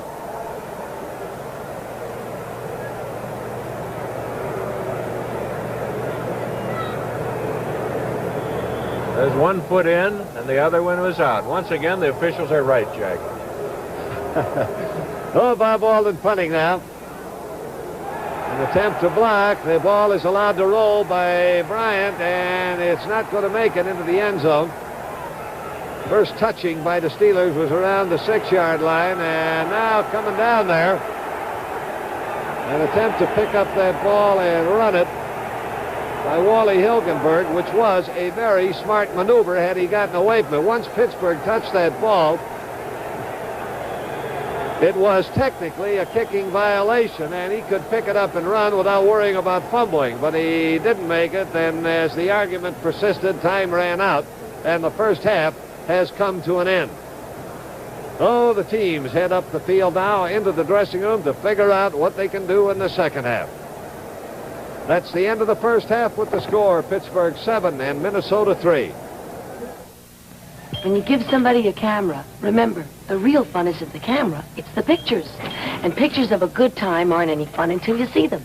But pictures like this make the good time itself even better. And that's why Polaroid calls this the good time camera. It's only $24.95, strictly color, and it uses Polaroid's less expensive square film, so you can take enough pictures for everybody. That's another reason we call it the good time camera. You have some money left to have a good time.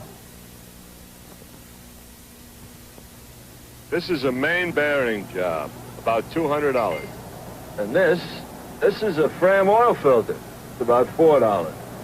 If the guy who owns this car had put $4 into one of these when he had his oil change, chances are he wouldn't be putting $200 into one of these. Well, choice is yours. You can pay me now or pay me later.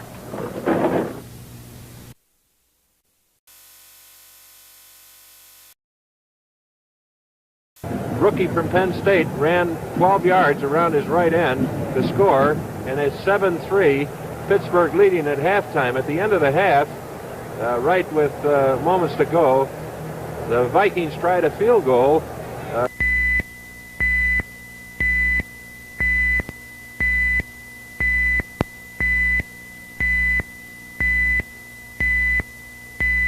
Pittsburgh leads, and they've had good defense, but they haven't been able to move the ball. They only have 84 yards total offense. Steve Davis, Preston Pearson are deep as the kickoff is underway, and this is Steve Davis with the ball back to the 15 and to the 19-yard line, and that's where it's stopped by Jeff Wright. So the Steelers have it 1st and 10 at their own 19 as we begin the second half. There are the stats here. You look at the total yardage, 140 for Minnesota, 84 for Pittsburgh. Rushing, 54 for Minnesota, 62 for Pittsburgh. Passing, only 22 for Pittsburgh, 3 for 11. But Tarkington is 12 for 22, but only 86 yards. They've been of the short variety. First down now. Franco Harris taking the handoff. Wally Hilgenberg bouncing off the block to come in and stop the play with some help from Jeff Seaman. Franco Harris taking an inside handoff, and he's following number 66, his offensive right guard, Bruce Van Dyke, thought to be one of the outstanding guards in the league. He's a 7-year veteran from Missouri. You don't hear too much about these guards, but remember that name, Bruce Van Dyke. No gain on the play. It's 2nd and 10.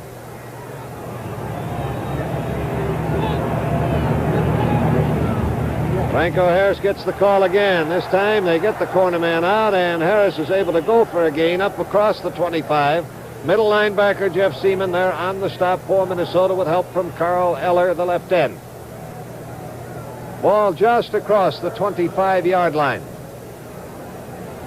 It'll be 3rd down and practically 4 yards to go for the Steelers. Pittsburgh 7-3 over the Minnesota Vikings here at the top of the second half. Von Shanklin out wide to the right. Frank Lewis wide to the left. Bradshaw straight back. Penalty flag goes in. He fires for his tight end, John McMakin. The pass is incomplete, and it would look like a holding call against Pittsburgh.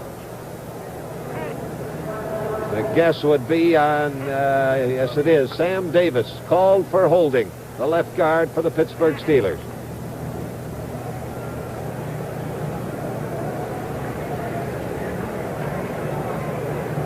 Now let's see if Minnesota will accept this penalty. I would doubt it, or it would give the Steelers yet another down. They're going to decline it because it runs the Steelers out of downs. Walden coming on to do the punting. And they'll have to kick it to Minnesota. Heading back are Bobby Bryant and Charlie West. And Bryant is switching with Charlie West now, and he is going to be the deep man on the punt return. A distant spiral. Bryant has to clear back to his 18-yard line to haul that one in. Gets it back up to the 28 or 9-yard line before he's hauled down. So it'll be 1st and 10 for Minnesota at that point. Larry Brown coming down to make the tackle. Ball at the 28-yard line.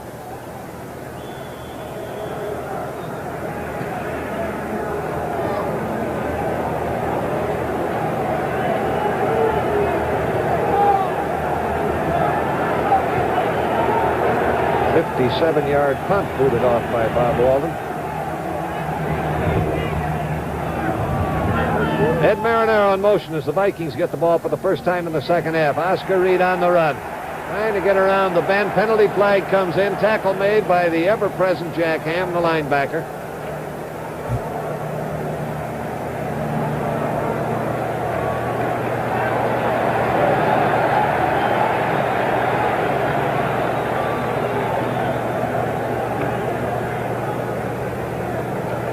There you see the middle linebacker, 53, Henry Davis, moving out along with Green.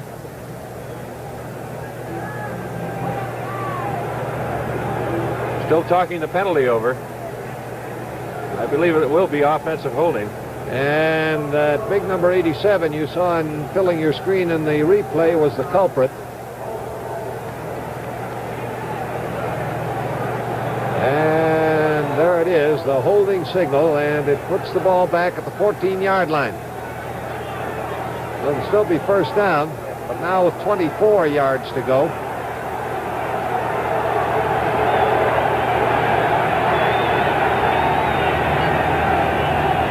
Marinero goes in motion out to the left. Tarkenton throws to him, drops the ball. Pass incomplete.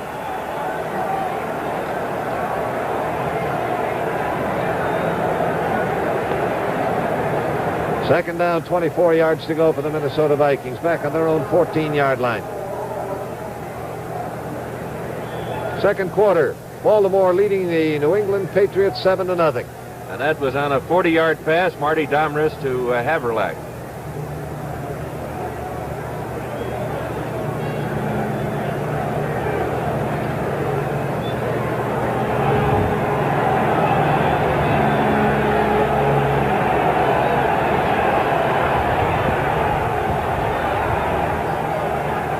Long time in the huddle, long count. He gets it off in time, hands off to Marinero. Trying a shot off tackle. He is nailed by Joe Green and gets across the 15 for a 2-yard gain to the 16-yard line. So now it's third and ultra long yardage. Third down and 22 yards to go for the Vikings, well in their own territory, not an area of the field where Tarkenton can afford any kind of a gamble. New Orleans is leading the Los Angeles Rams 7-3. That's in the second quarter. And their young quarterback went in on a run, 5-yard run by Archie Manning. Tarkenton back. Receivers covered. He's in trouble. He eludes the first rush, starts down the sidelines, and finally has to give up on the whole idea, going out of bounds at the 18-yard line, chased out by L.C. Greenwood. Oh, fourth down, deep in their own territory. They'll have to boot to Pittsburgh, and Pittsburgh has a great chance to get fine field position on this one. Glenn Edwards is dropping back as the deep man for the Pittsburgh Steelers as Mike Eyeshide falls back in punt formation. There's Edwards.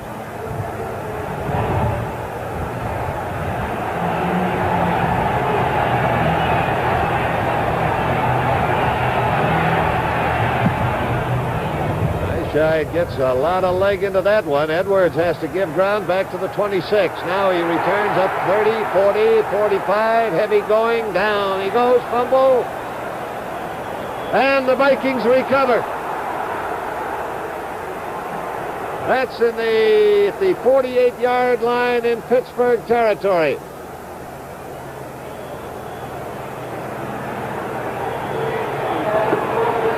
And it's Jeff Wright coming up with the loose ball. Big break for the Vikings. So with the score, Pittsburgh 7, Minnesota 3. Let's pause for a moment. This is Dr. E.L. Gibson, Enterprise, Alabama, 83 years old, still practicing medicine. He drives a Ford Pinto, but that's not surprising. Doc Gibson started out in a rugged, reliable Ford car over half a century ago. First car I owned was a Ford Model T, like that one there. Used it to make my house calls. That car took some licking, but it got me where I had to get. It's that same kind of car we had in mind when we built today's Ford Pinto, to stand up to rough roads, to take the worry out of the mud. We built Ford Pinto to be a rugged, reliable, basic car, just like the one Doc Gibson started out with 60 years ago. When you get back to basics, you get back to Ford. Pinto for $73 at your Ford dealers.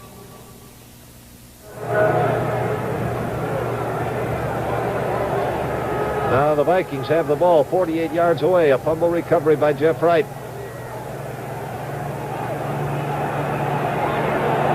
Both wide receivers are set to the right side. Marinaro goes in motion to the right.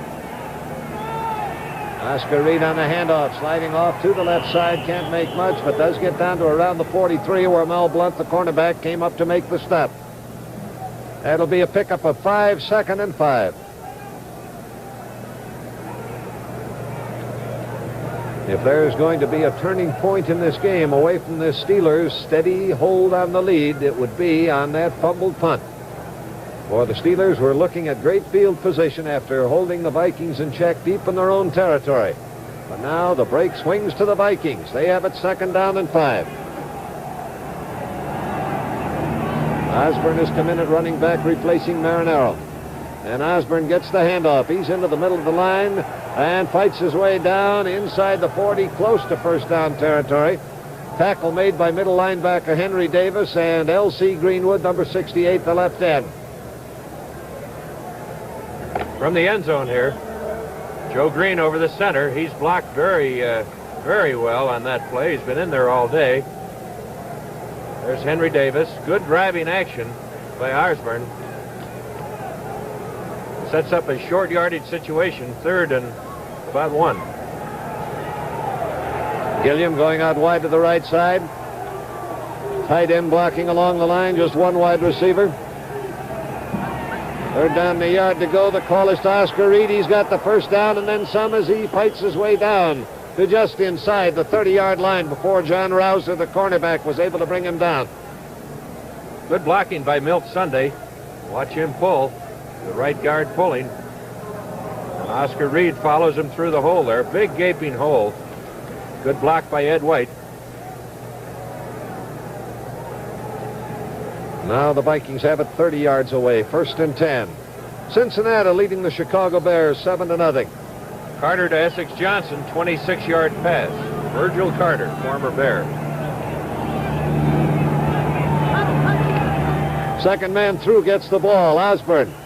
His straight-ahead punch takes him down to around the 27-yard line where the linebackers, Henry Davis and Jack Ham, combined to stop him. Pickup of 3 yards. It'll be 2nd down and 7.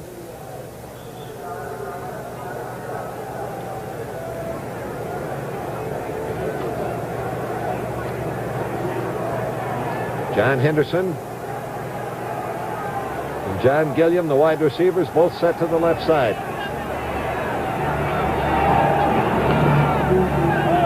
A reaching handoff to Osborne. Osborne fighting his way back just across the line of scrimmage, grounded at the 25 by John Rouser and Henry Davis. Only 2 on the play. It'll be 3rd and about 5 yards to go. The score in this game is 7-3. The Pittsburgh Steelers in front. That was the halftime score. Got a little better than 8 minutes to play in the 3rd quarter.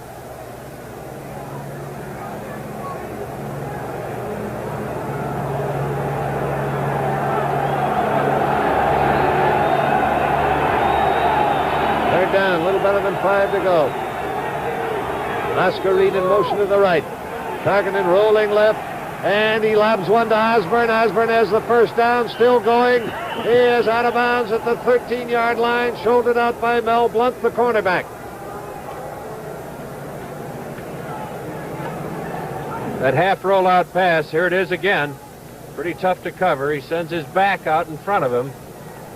Tarkenton, very dangerous on the run, just lobs it over to Osborne. He's been completing that all day. 7 of them in the first half to Marinaro. Good running by Osborne after he catches the ball. Now they've got it 1st and 10 at the 13-yard line. Pittsburgh 7, Minnesota 3.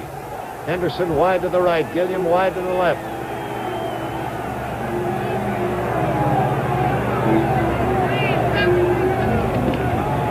Osborne gets the call, runs into trouble. Henry Davis, the middle linebacker, was high, and Ernie Holmes was diving in underneath.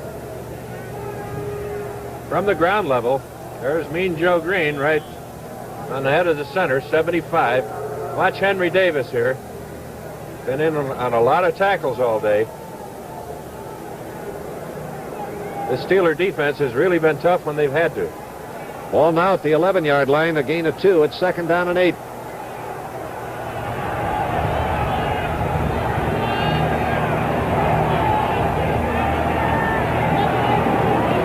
First back through Oscar Reed, moving out of the eye, and he's able to punch his way down to around the 7-yard line before he's hauled down. From the end zone once again, 63 is Ernie Holmes. The Steelers have been very aggressive all day. They fill their holes well. They move with the play, and here comes Stu Voigt in. Now he's going out. And I don't believe you can do that, Jack. He's got to stay in for a play. All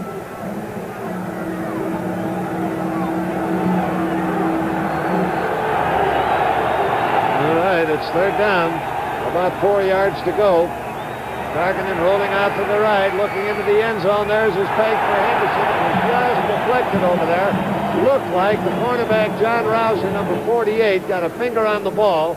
Actually covering the receiver was the linebacker, Jack Ham. We pause 5 seconds for station identification.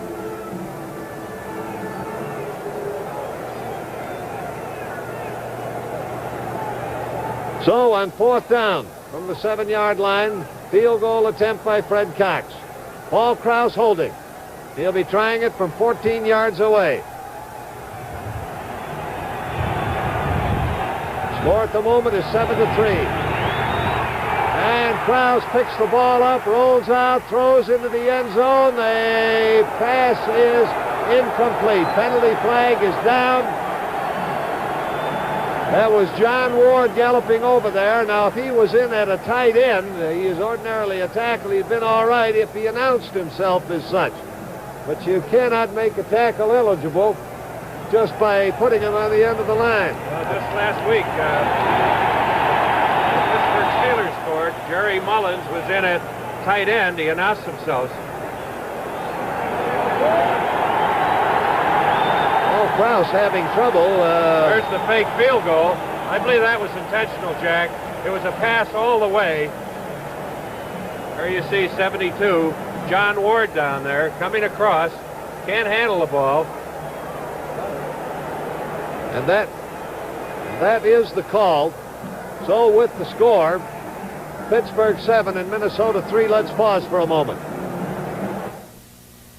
When Teresa Elak's home caught fire, she was covered by Fireman's Fund Homeowners Insurance. Lady playing games of children. When Gary Palmer's plant was broken into, he was covered by Fireman's Fund Business Insurance. When Carol Wood's car was wrecked, our auto insurance covered her. In fact, this hat covers people for just about every business or personal insurance need. And if it didn't, they wouldn't be laughing now. Fireman's Fund American in the yellow pages.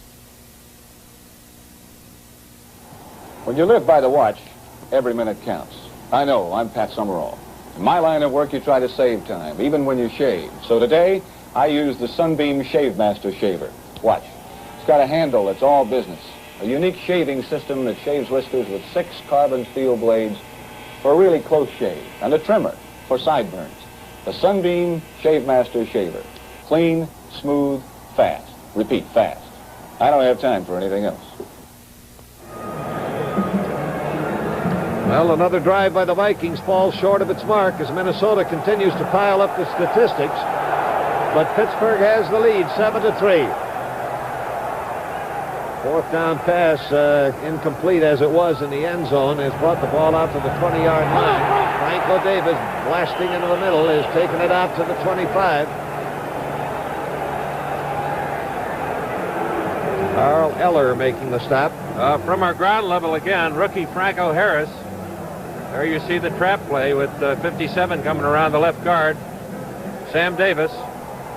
Franco Harris is a power runner, 6'2", 230 pounds.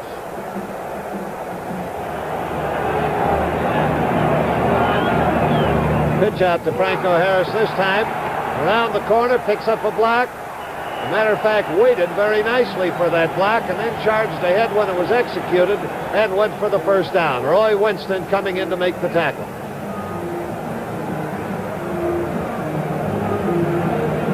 Third quarter, Cleveland 17-10 over Buffalo. They are tied with these Steelers in the AFC Central. And they scored. Cleveland scored on a 1-yard run by Ken Brown. First down now for the Pittsburgh Steelers at their own 34.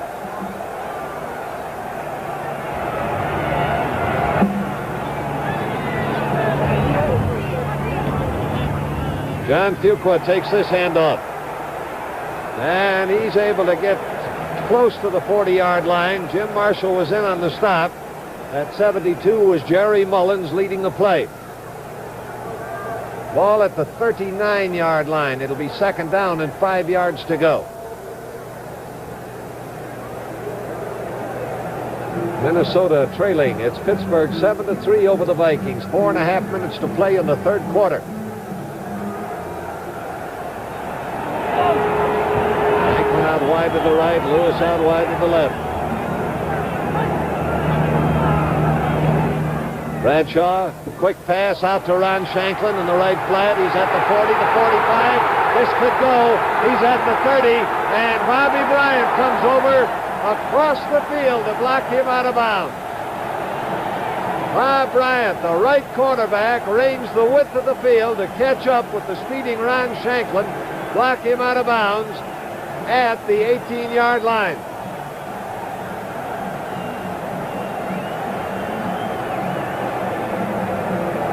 43 yards on the play. And Shanklin can really run with that ball after he gets it.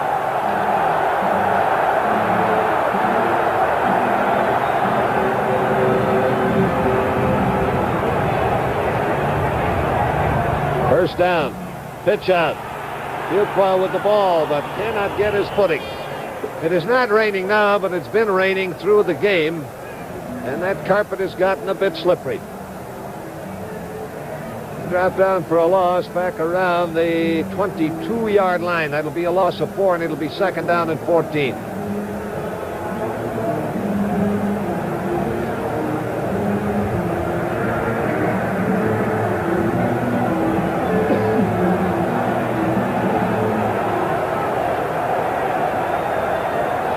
Shanklin wide right, Lewis wide left. Second down, 14 yards to go for the Steelers. And on a delay, they give it to John Fuqua. Fuqua punching through, gets it back to around the 17, 18-yard line. Alan Page in on the tackle for Minnesota. We'll watch it in slow motion. There's a delayed draw. Goes off the weak side. Brackley does it on his own. This Steeler offense, headed by Chuck Knoll, fourth year as head coach, doesn't try to fool anybody. They get their backs down, they set, they don't move, and they just tell you the formation they're going to be in. Third and long yardage. Bradley rifles one to his tight end. John McMakin makes the catch just inside the 10-yard line. That is short of a first down by about a yard. Look at it in slow motion. Number 89 on the bottom of your screen is the tight end, John McMakin. Terry Bradshaw really fires this ball in there. Paul Krause was behind him, but not close enough to stop it. With a lead of 7-3, the Steelers have sent in Roy Girella, their field goal kicker. Bob Walden, the punter, is doing the holding.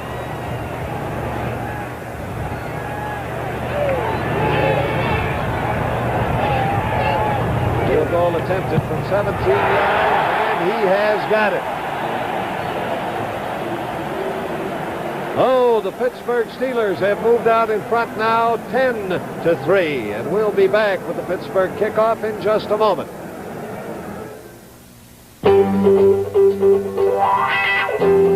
You may never come face to face with an avalanche, but if you drive in winter, then you're the reason Firestone makes the all-position Town and Country, the people tire for winter.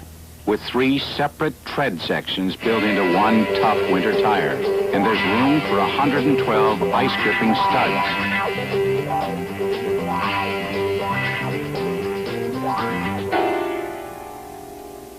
This tire will not only give you good mileage and stability, it can pull you out of deep snow and stop you when you have to stop.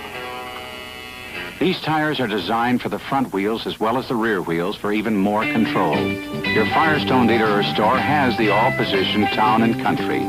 The people tire for winter. Almost nothing will stop it. Almost nothing. Now Maggioella tees up the ball at the 40-yard line to kick it off to the Minnesota Vikings. As we look from the end zone, he backs away. The deep men are John Gilliam and Bobby Bryant.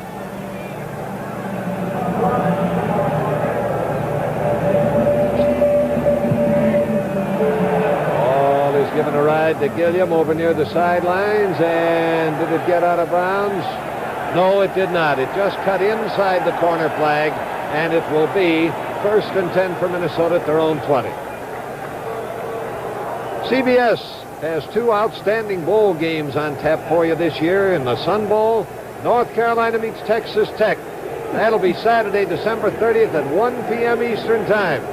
Then on New Year's Day, Monday, January 1st, unbeaten Alabama races Texas in the Cotton Bowl at 2 p.m. Eastern Time. Here we go with the Vikings now. Trailing 10-3, getting the ball 1st and 10 at their own 20-yard line. A quick punt over the middle. Taken over there by Stu Voigt, the tight end. His forward progress reached the 26-yard line when he was hauled in by John Rouser, the cornerback. 2nd down and 4.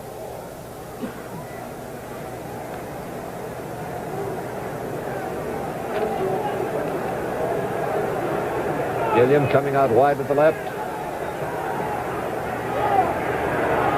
And belting through is Oscar Reed. He's able to get that ball out across the 30. That's enough for a 1st down. Mike Wagner on the tackle. We'll look at it again. There goes Oscar Reed. Good hole up the middle.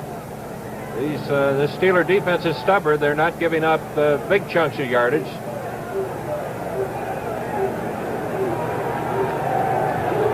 First down now on their own 32-yard line for the Minnesota Vikings.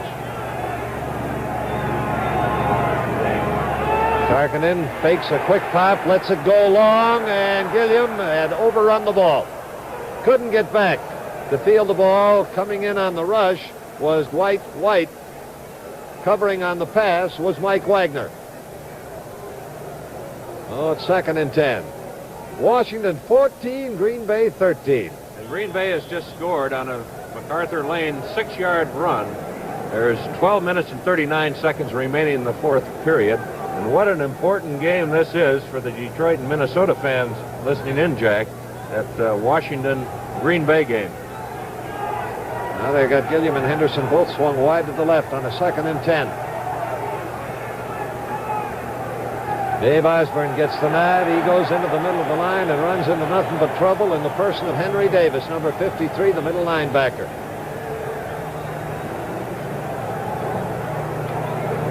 Got the ball up just beyond the 33-yard line. Gain of just about a yard.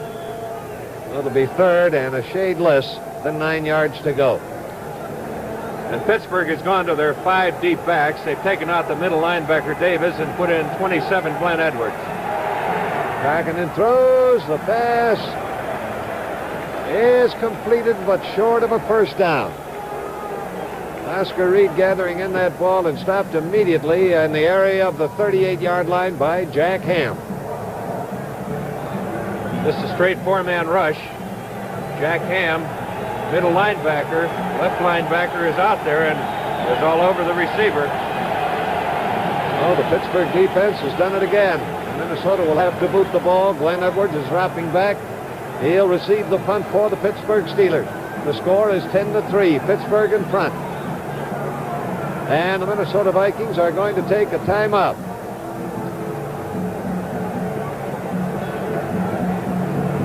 Mike Eyeshide, the punters, come in, and he's walked up now for a word with referee Fred Swearingen. There's the deep man, Glenn Edwards. Now, it was his fumble on a punt return that looked like it was giving Minnesota their golden opportunity earlier in this 2nd half. But the Steelers' defense rose to the occasion. Now they've come on to add another field goal to move their margin out to 10-3 over Minnesota as Eyeshide weaves into the kick. Puts one high in the air. Edwards backs away. He's going to let it bounce. It takes a Minnesota roll down inside the 20 and is coming to a halt at the sideline at the 15-yard line. 1st and 10 at the 15 for the Pittsburgh Steelers. And the gun is sounded. 3 periods have gone by. That's the end of the third quarter with the score, Pittsburgh 10, Minnesota 3. We now pause for station identification. This is CBS.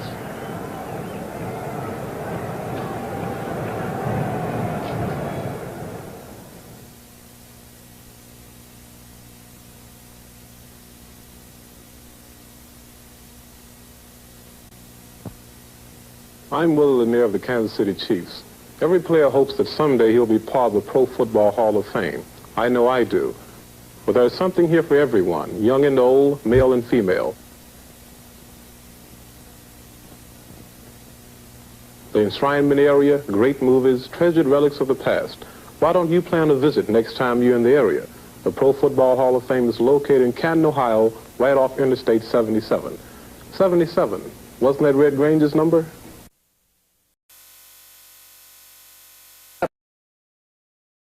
The National Football League. Now Pittsburgh has the ball first down on their own 15-yard line. Franco Harris, the ball carrier. And he can't make it around the bend. Coming up in a hurry was Jeff Wright, number 23, safety man. And he grounded him with a pickup of about a yard. Put it out at the 16-yard line where it'll be second down and 9. Been a defensive struggle between these teams, and they both have shown creditable defenses. Franco Harris has been ripping the league apart, has 49 yards in 11 carries. He's coming off 4 consecutive games in which he ran for better than 100 yards. Second down, 9 yards to go. Terry Bradshaw gives to John Fuqua, and Fuqua is upended as he comes around the bend, and he gets it out to around the 19-yard line. Tackler was Jeff Seaman, the middle linebacker.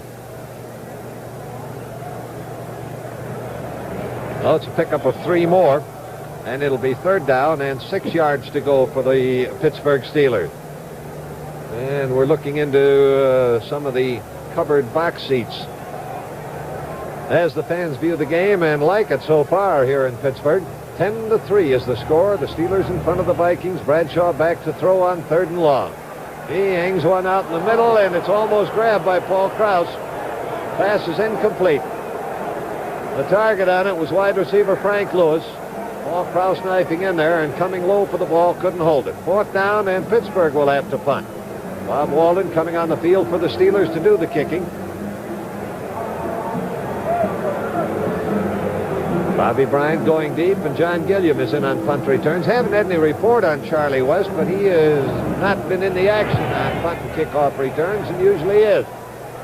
Bryant calls for a fair catch, and the Vikings take over on their own 40-yard line. Oh, with the score, Pittsburgh 10 and Minnesota 3. Let's pause for a moment. This man has just finished shaving with the Remington Mark III.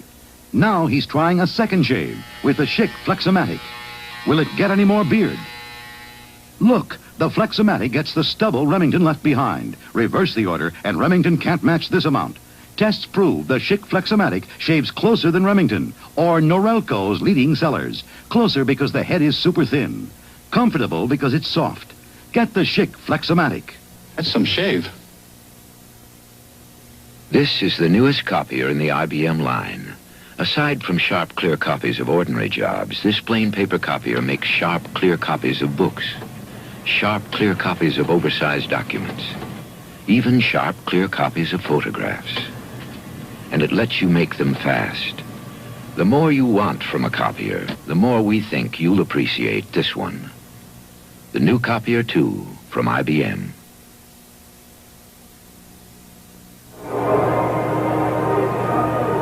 Jack Drees with George Connor as we are now showing 13 minutes and 34 seconds left in the game. The Vikings taking the ball on their own 41. And I think it's safe to say that this is a series on which the Vikings pretty much have to score. That's Osborne in motion out to the left. Oscar Reed taking the handoff and trying to spin his way clear. He can't get out of the grasp of middle linebacker Henry Davis, and he is stopped at the 42, a 1-yard gain. From the end zone here with the man in motion going to the right, Reed goes to the left. Good Steeler defense once again. Number 53 has been in there all day, Henry Davis. They've had good pursuit. The Vikings, Jack, have moved the ball well all day, but when they get down near the goal line in the first period, the Steelers held them on 4th and short yardage. They missed a snap from center and a field goal, and then a fake field goal didn't work. So they've had their opportunities. Osborne going wide to the left. Targeted rolling right. And he flips one out to Oscar Reed, is at the 45, and then out of bounds at the 47-yard line. A gain of 5. It'll be 3rd and 4. Jack Ham, the linebacker, was over to get him out of bounds. Fourth quarter. Look at this. The New York Giants 55-10 over Philadelphia. Boy, they're really giving it to poor old Philly. Randy Johnson, second quarterback, to Don Herman, a pass.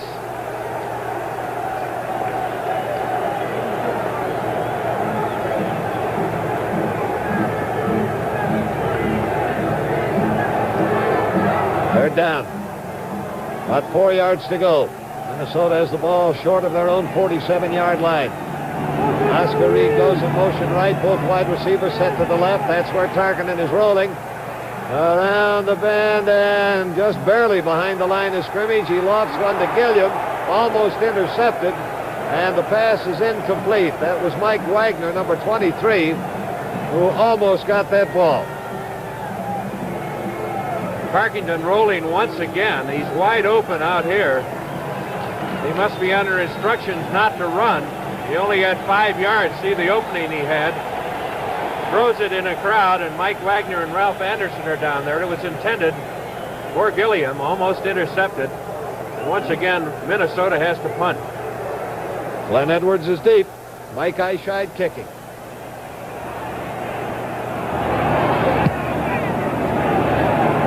Edwards going back. He's going to catch this one at the 6. Man, I'd have let that one go. Let's see how he makes out. He gets it back to the 11-yard line. That punt didn't have all that much height and quite probably would have gone into the end zone. However, there they have it. And with the score, Pittsburgh 10, Minnesota 3. Let's pause for a moment. The Quasar Color TV system. Before you buy any color TV, remember this demonstration. You're seeing an actual closed-circuit picture on a Quasar Color TV. You get the Quasar TV picture, plus the advances in our solid-state chassis design, plus one-button Instamatic tuning, plus plug-in modules, and works-in-a-drawer TV design for ease of service. By Motorola, we think it's a better way to build color TV. When man was first trying out his wings, Pabst Blue Ribbon beer was there. Blue Ribbon was brewed for men who really like beer. Pabst is the only beer in America with good old-time flavor because it's still brewed the old-time premium way. Original Pabst Blue Ribbon beer, brewed by the first of the great Milwaukee brewers.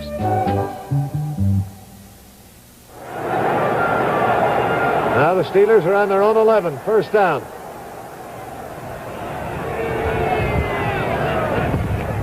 Franco Harris gets the call. Comes into the middle of the line.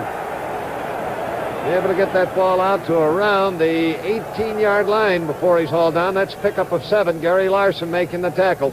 Well, that's that offensive right guard, Bruce Van Dyke. If you can see him there, he pulls. He got through there, put a nice trap block on Alan Page. Second down and about 3 yards to go. And a deep pitch to Franco Harris. And he's got the first down.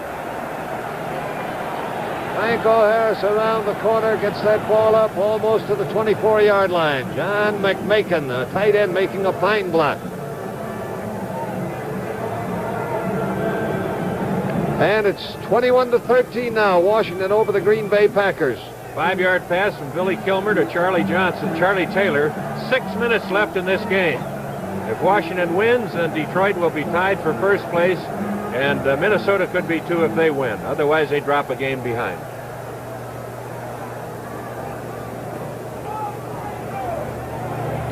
Bradshaw pitches out to John Fuqua.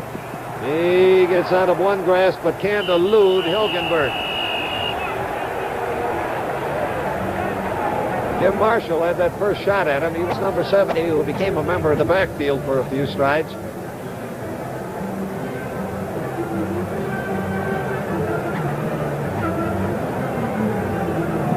Here is Cleveland, tied with these Pittsburgh Steelers for the Central Division AFC lead, 24-10 over Buffalo. And they scored. Dick Roman scored on a 37-yard interception.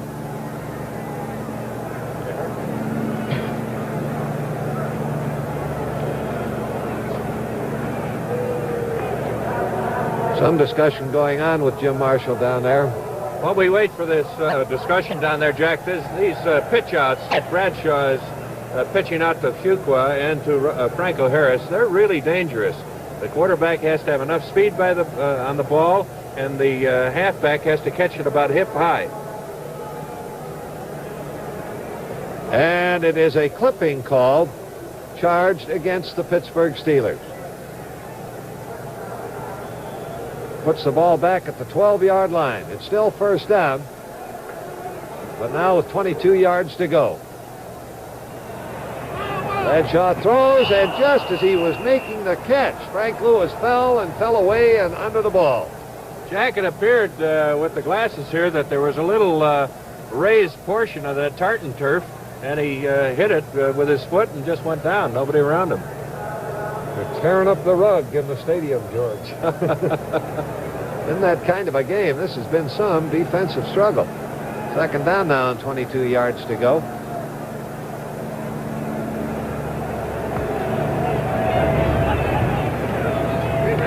Bradshaw gives it on a deep end around to his wide receiver, Frank Lewis. And Lewis is out to the 20, tears loose from a tackle.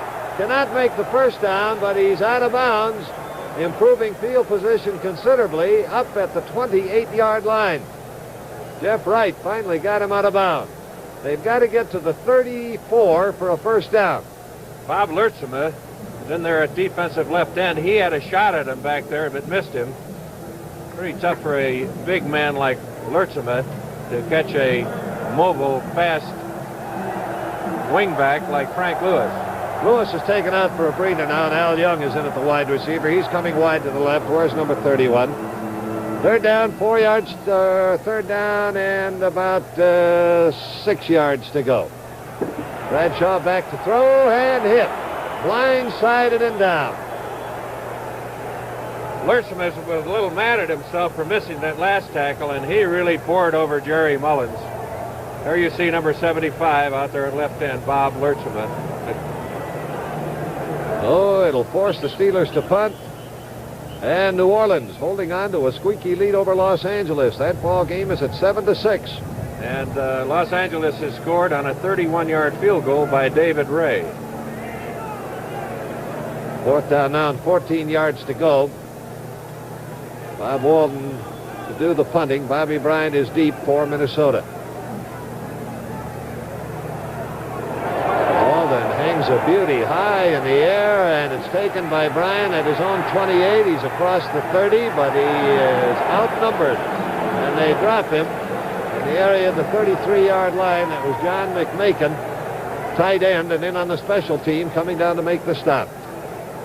Good punt by Walden.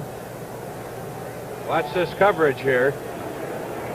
John McMakin, 89, coming in there underneath, causing him to trip, and good coverage by his teammates. Gives Minnesota first down on their own 32. They've got a little better than 10 minutes left to play in the game, and it's 10-3 in favor of the Pittsburgh Steelers. Tarkenton going for the sideline, and Gilliam steals the ball away from the defender.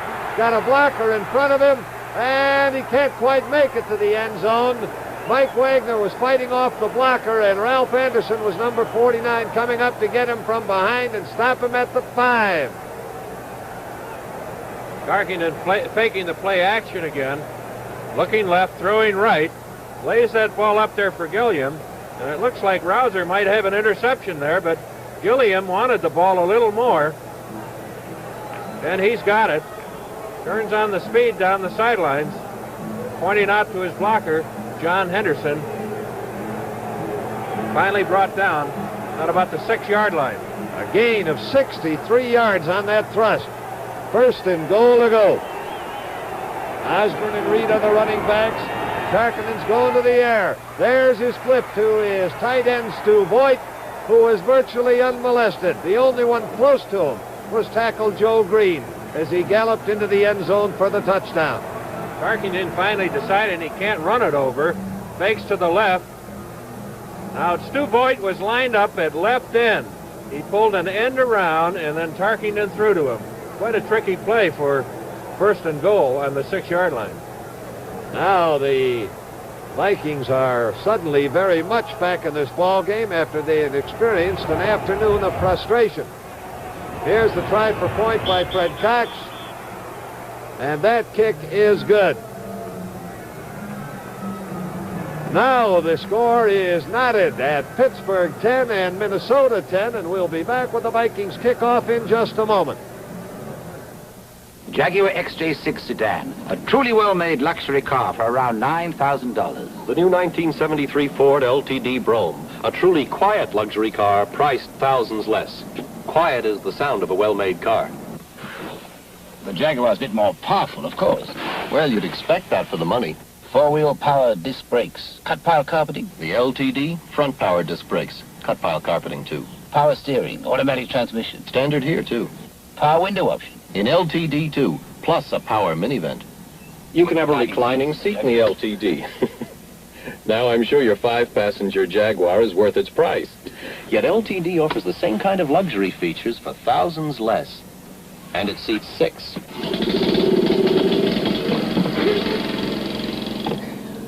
Ford LTD, where quiet is the sound of a well-made car. See it. Drive it at your Ford dealers now.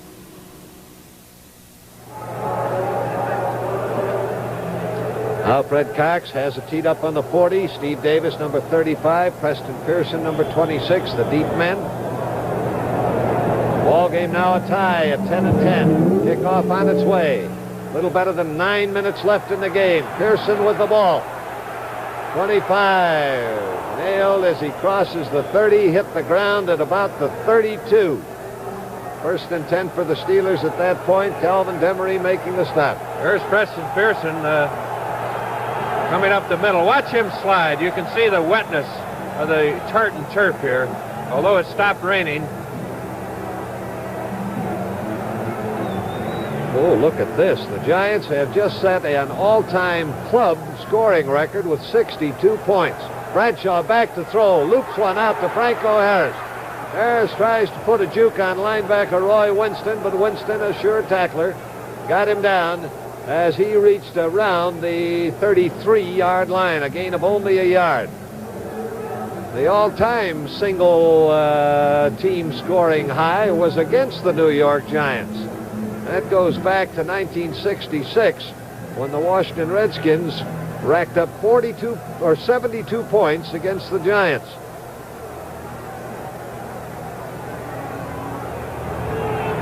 Second down now. About a yard to go, and Franco Harris storming into the middle gets it up to around the 38-yard line. 38 it is, and that'll be 3rd and 4. Bob Lurtzema making the stop for the Minnesota Vikings.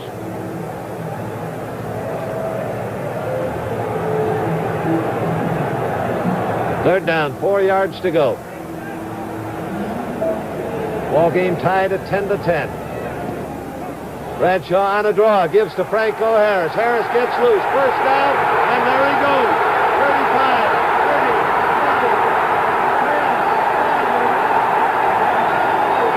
30, stop inside the 1-yard line. Bob Bryant and Paul Krause just did thwart a Pittsburgh touchdown. Here it is on 3rd and short yardage. Watch the draw. It's covered up the middle. Gary Larson after him. He gets to the outside with good speed.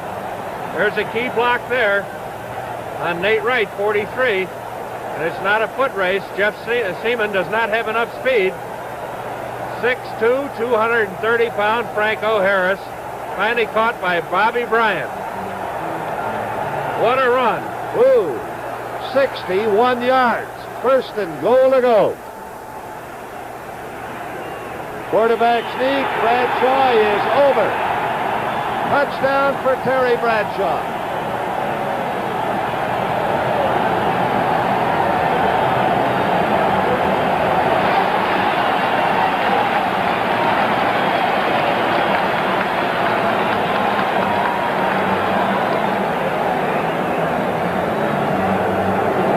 Again, up over the top. The ball has to pass the plane over the goal line, and it did. Now the try for the extra point.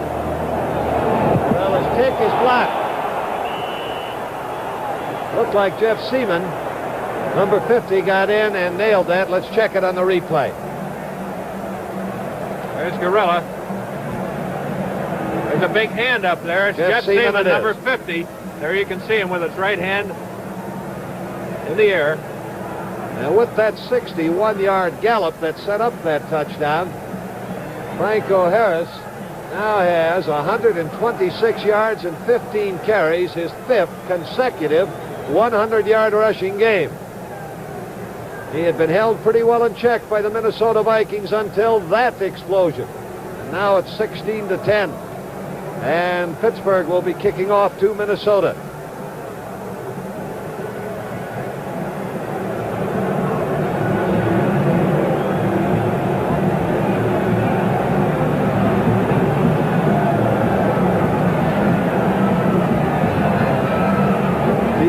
Gilliam and Bobby Bryant. And the kick is really roaring. I'll tell you, that got a little adrenaline flowing in the leg of Mr. Girella. Next Sunday, CBS will bring you an NFL doubleheader with the Dallas Cowboys meeting the St. Louis Cardinals in the second game. Now, preceding that, 5 games will be broadcast regionally. New York Giants at Cincinnati, Chicago at Minnesota, Detroit at Green Bay, Washington at Philadelphia, New Orleans at the New York Jets. So check your local listings for the game or games in your area. Here is Osborne trying it around the corner, caught from behind and dropped by Jack Ham, number 59, second-year man, and turning into an all-star linebacker. From the end zone, Dave Osborne taking the handoff. Watch this Jack Ham, second-year man, coming in behind Ed White. And what a game he's played defensively. Second-year man from Penn State. Second down and 13 yards to go now.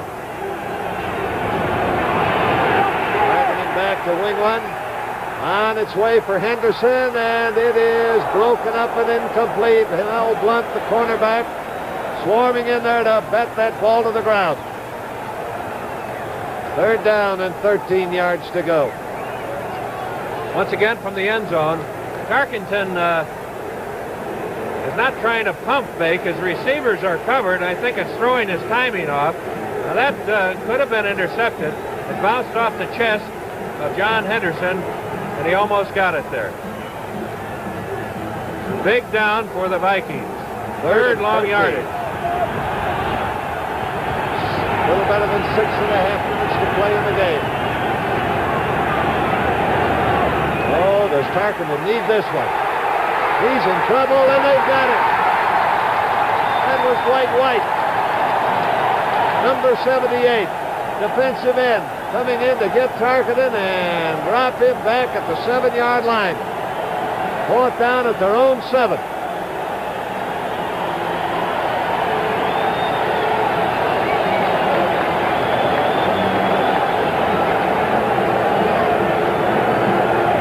Minutes and 25 seconds. The clock is running. The Steelers lead 16-10. Mike Eyeshide deep at the reaches of his end zone, and it is Glenn Edwards awaiting the punt for the Pittsburgh Steelers. Barrels it well, and Edwards takes it on his own 45, 50, bounded to Minnesota 45, upended at the 40, and just inside the 40. Where it'll be first down for Pittsburgh at that point. Dave Osborne upending him. And the Steelers are in great field position once again. First and 10 on the 39-yard line.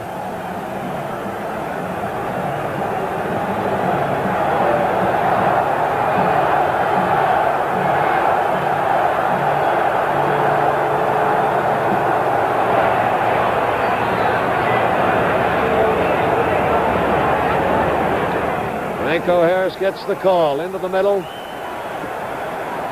Rolled down at the 36-yard line, a gain of 3. Jim Marshall making the tackle. 129 yards now and 16 carries for Franco Harris. But the big one, of course, was the one that put the lead touchdown on the board one play later, when he went 61 yards to the 1-yard line, from which Terry Bradshaw went over on the quarterback sneak. The extra point blocked has made the score in this game 16-10. Second down, 7 yards to go for the Steelers.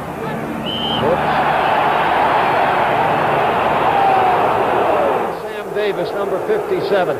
He moved out of his three-point stance, and it's going to cost the Steelers 5. It'll be 2nd and 12. Ball back now on the Minnesota 41.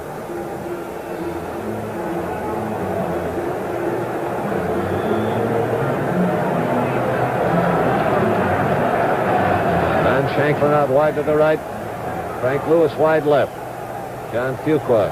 Franco Harris, the running backs. Quarterback sneak, and Bradshaw pops through the middle and got right at 5 yards. Alan Page, the right tackle, was wrestling him around. A little short. He's not quite at the 36-yard line.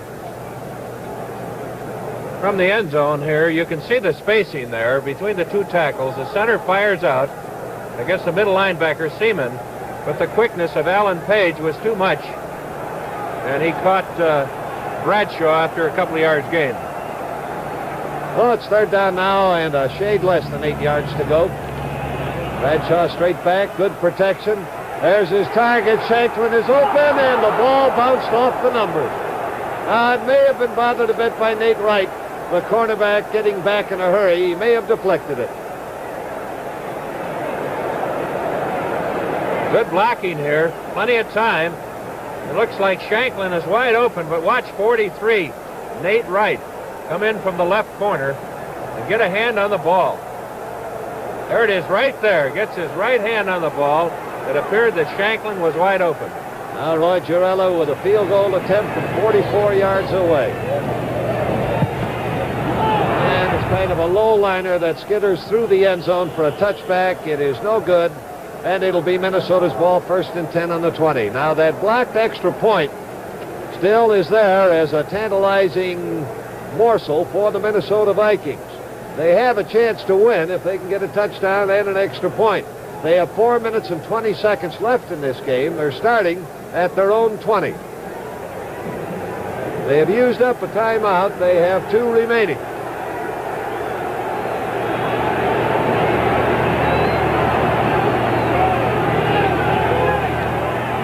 Oscar Reed on a long developing draw play that wound up in a cutback going back to the left, and the Steelers had plenty of time to watch it develop. Dwight White was number 78 and Ben McGee number 60 in there on the stop. Picked up 2 on the play, getting it out to the 22-yard line. It'll be 2nd down and 8. They've got a rookie in there, Jack, Calvin Demery, number 27. Rookie from Arizona State. He's wide. Gone wide to the left. Well, we also have Gilliam and Henderson in there, so they've got 3 wide receivers. Targeting throws and flips one out. That is completed to running back Ed Marinero, and he is grounded at the 28-yard line by Jack Ham. The Steelers once again are giving the Vikings and Fran Tarkenton those short passes, and it comes up with a 3rd and 2. Clock is running. We're getting near the 3-minute mark as remaining in the game. And Oscar Reed hunting for the 1st down, and I believe the Steelers stopped him short. They did. From the end zone here, 3rd and short yardage in slow motion. It's stopped short of a 1st down. It's 4th and 1. Vikings are going to go for it. Stu Boyd, the tight end, has come back in now, replacing one of the multitude of wide receivers that had been shoved into the fray. Marinaro and Reed, the running backs. Ed Marinaro gets the call, and he doesn't make it. He is caught and driven back. The Steelers have stopped him. Little linebacker Henry Davis charging across, caught him head on and stopped him. And the Steelers take over on down. Slow motion, watch 53 on the right of your screen. That's Henry Davis. There's the ball to Marinero. There's 53 coming up over the top. Henry Davis. And that's two great fourth down plays that the Steelers have made today, holding the Vikings. Clock running and nearing the 2-minute mark.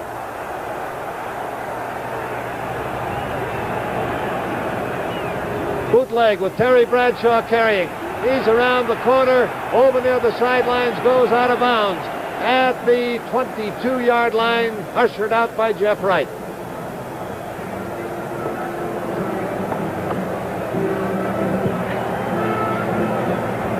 Watching it in slow motion, here's Bradshaw now as he gets near the sidelines and on out of bounds. And the 2-minute warning. So with the score, Pittsburgh 16 and Minnesota 10. Let's pause for a moment. When Firestone decorates for Christmas, they decorate with values, like this stylish Counselor bat scale. Christmas gift price just $2.99. And to turn your Christmas lights on and off automatically, there's a Westclock's 24-hour electric timer. Gift price only $4.99. To hear all your favorite Christmas carols, a Philco 10-transistor AM/FM swing-along radio. Gift price only $12.88, and you can charge them. These and more attractive gifts are at participating Firestone retailers now. I don't know what it is about my face, but every Sunday, 11 guys like this go after it. Sometimes they don't miss. So I'm not about to take any rough treatment from a shaver. I got a new Remington Mark III with a comfort head. It has smaller slots, so it gets more of your beard and less of your skin. It has replaceable blades. When they get dull, you change them. With a face like this, you can't be too careful. Yeah! Remington. We made the close shave comfortable.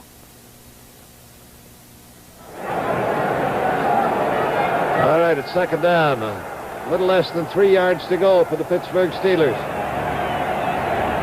They're on the Minnesota 22-yard line with a 16-10 lead and 2 minutes to play. Bradshaw gives it to Franco Harris, and he's caught behind the line. He was dropped just short of the 22 by Gary Larson, hopping through the gap. Call it the 22-yard line, and it'll make it third down and 3 yards to go. Right after this game, we'll be going to CBS Control with Bruce Roberts and George Connor. We'll be talking to Franco Harris, who's just chalked up another 100-yard day as a runner, his 5th in a row and 6 out of his last 7. Bradshaw running it again and blocked out of bounds by Paul Krause. He crossed the sideline at the 17-yard line. That's enough for a first down. 1st and 10. Watching this again in slow motion from our end zone camera. Bootlegging the ball. Bradshaw getting around the bend with a good blocking wall in front of him. Krause finally bouncing through that screen of blockers is able to throw a block into Bradshaw and get him out of bounds. And a glum Bud Grant on the sidelines as he is looking now at what seems almost inevitable, a defeat for his Minnesota Vikings, but there's still 1:21 left in the game. Minnesota needs possession and no more Pittsburgh scoring. There's a quick flip. That's out to Frank Lewis. Lewis at the 10, at the 5, and he's in there. That about does it. John Cole, the left tackle, was number 55, coming up with the key block that ushered Frank Lewis, the wide receiver, into the end zone from 17 yards out. Let's watch that one again. There's the pass to Frank Lewis, block number 1. Look at his same blocker belting away as Frank Kolb, the number 55 we mentioned about, really created a channel for Lewis to drift in. Now the try for the point. This time it is good. And now the Pittsburgh Steelers have moved in front by a 23-10 margin with 1 minute and 13 seconds remaining before this game has become history. The Steelers tied with Cleveland at the top of their AFC Central Division going into this game. And, of course, the Minnesota Vikings, in a can't-lose situation, are now in an impossible position awaiting a kickoff with 1:13 left. Green Bay, however, has lost today, which keeps the margin the same, 21-16. But with the games remaining dwindling down, a loss today is of severe damage to the Minnesota Viking cause. Gilliam and Bryant are deep for the Minnesota Vikings. Jarrella now ready to put it in the air. 1 minute and 13 seconds left to play in this game. And Jarrella drives another one through the goal line, through the end zone, on out of bounds, no return possible. And it's 1st and 10 on the 24, Minnesota.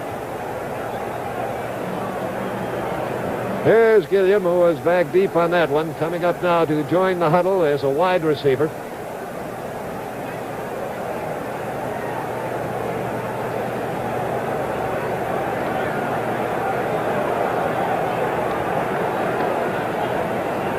Marinaro and Reed, the running backs. Tarkenton cannot be thinking run now. He throws on the screen to Marinaro. First screen they've tried today. 30, 35, and Marinaro is down just across the 35-yard line by Mike Wagner. Down in bounds, so the clock is running. Down to 55 seconds and going. Remember, the Minnesota Vikings have used up a timeout. So they have 2 remaining. They've got the ball now at the 36, 1st down. Tarkenton back to throw once more over near the sidelines. Pegs it complete to Stu Boyd, his tight end. And Boyd is out of bounds to stop the clock at the 44-yard line.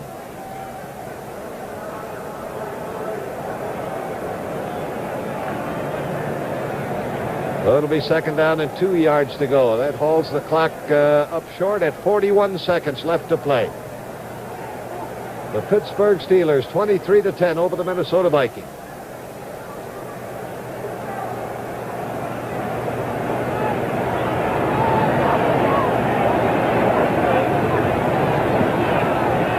Tarkenton back, and he pegs a pass incomplete, intended for rookie Calvin Demery.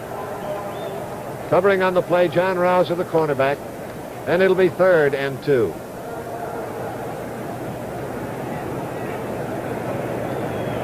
.38 seconds left to play. Pittsburgh 23, Minnesota 10.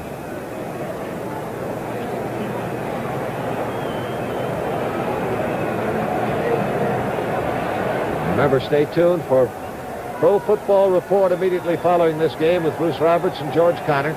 Scores of all the action. There is an attempt at a screen to Oscar Reed, but he was a little deep for the screen and didn't have much in the way of blocking. He is shouldered out of bounds at the 47-yard line by Jack Ham with some help from Craig Hanneman. That's enough for a 1st down. 1st and 10 at the 47, well, call it the 46-yard line. It's just barely across the 46. 32 seconds left to play.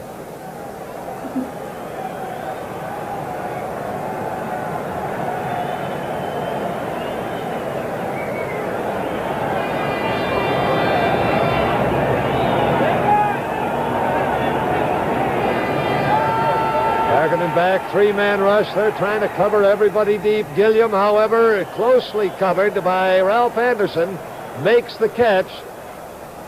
Slides across the sideline at the 42-yard line. 1st down for Minnesota. 22 seconds remaining. And let's call it the 41, closer to that. Now time is called.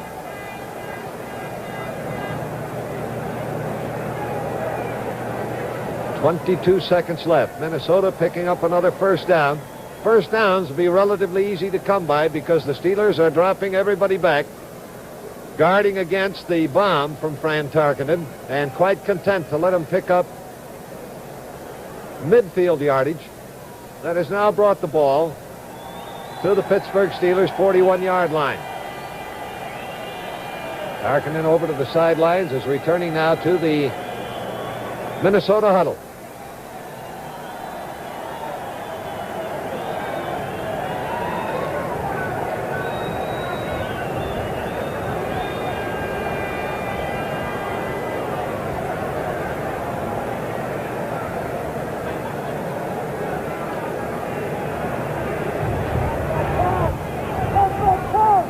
5 defensive backs arrayed against the Minnesota Vikings. Harkinen back. And the peg intended for Oscar Reed, incomplete. Almost picked off. Jack Ham, the linebacker, had it but couldn't hold it. And Ham may have been shaken up on the play. He's slow getting up and is limping off the field. Jack Ham limps to the sidelines after almost intercepting that pass attempt for Oscar Reed. George Webster, great Michigan State linebacker, traded to Pittsburgh from Houston, has come on now to replace him. 2nd down and 10. 16 seconds left to play. Tarkenton throwing for Pride now, and it bounces off the fingertips of Ed Marinaro. Incomplete. Penalty flag is down. Webster was back covering on that one. Illegal motion charge to the Minnesota Vikings declined by the Pittsburgh Steelers. They want to get rid of these downs. Well, that's going to make it 3rd and 10. 12 seconds left to play. Jack Ham being assisted now along the sidelines back toward the dressing room and needing some help to walk. He is limping badly on that right leg. That would be a severe loss for this Pittsburgh team if he's not available in the ensuing weeks. Tarkenton throws for the sideline to Gilliam. He's got it, and Gilliam steps out of bounds at around the 31-yard line. That'll be short of a 1st down, maybe. Closer to the 32 than the 31 where he hit the sidelines. Being where it's spotted now. 8 seconds left to play. 4th down, about a foot to go.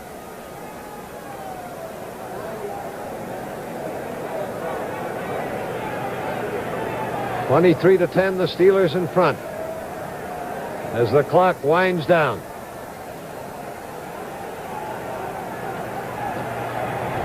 Tarkenton tries the bomb to Gilliam, broken up and intercepted.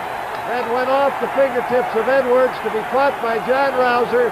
He's back to the 20, 25, and they haul him down at the 28 as the clock runs out, and the Steelers with an inspired defense and then a climactic run from their brilliant rookie Franco Harris of 61 yards to set up the clinching touchdown have defeated the Minnesota Vikings and put this game on ice 23-10. This was some rugged and demanding contest here today. And the Steelers hold their place level with Cleveland at the top of the AFC Central standings. For the Minnesota Vikings, this, despite a Green Bay loss, a crushing one to them. Well, they needed to pretty much win them all. They came into this game with a 4-game winning streak, including an explosive 45-41 victory over Los Angeles a week ago. And now, almost on cue, a torrent of rain opens up after a nearly rainless second half on Three Rivers Stadium in Pittsburgh. So the game is over as the rain comes down. And now we take you to Bruce Roberts in CBS Control for Pro Football Report. Thank you very much, Jack, and welcome to the Pro Football Report. George Connor and I will be talking to the two Pittsburgh Steeler heroes, Franco Harris and Mean Joe Green, and get their reaction. It should be something to Pittsburgh's 23-10 win over the Minnesota Vikings here at Three Rivers Stadium in Pittsburgh this afternoon. We'll take a look at all the scores. The big one, of course, the Giants-Philadelphia. In that game, the Giants broke the team all-time scoring mark. They scored 62 against the Philadelphia Eagles. The Browns rallied from a 10-point deficit, and they beat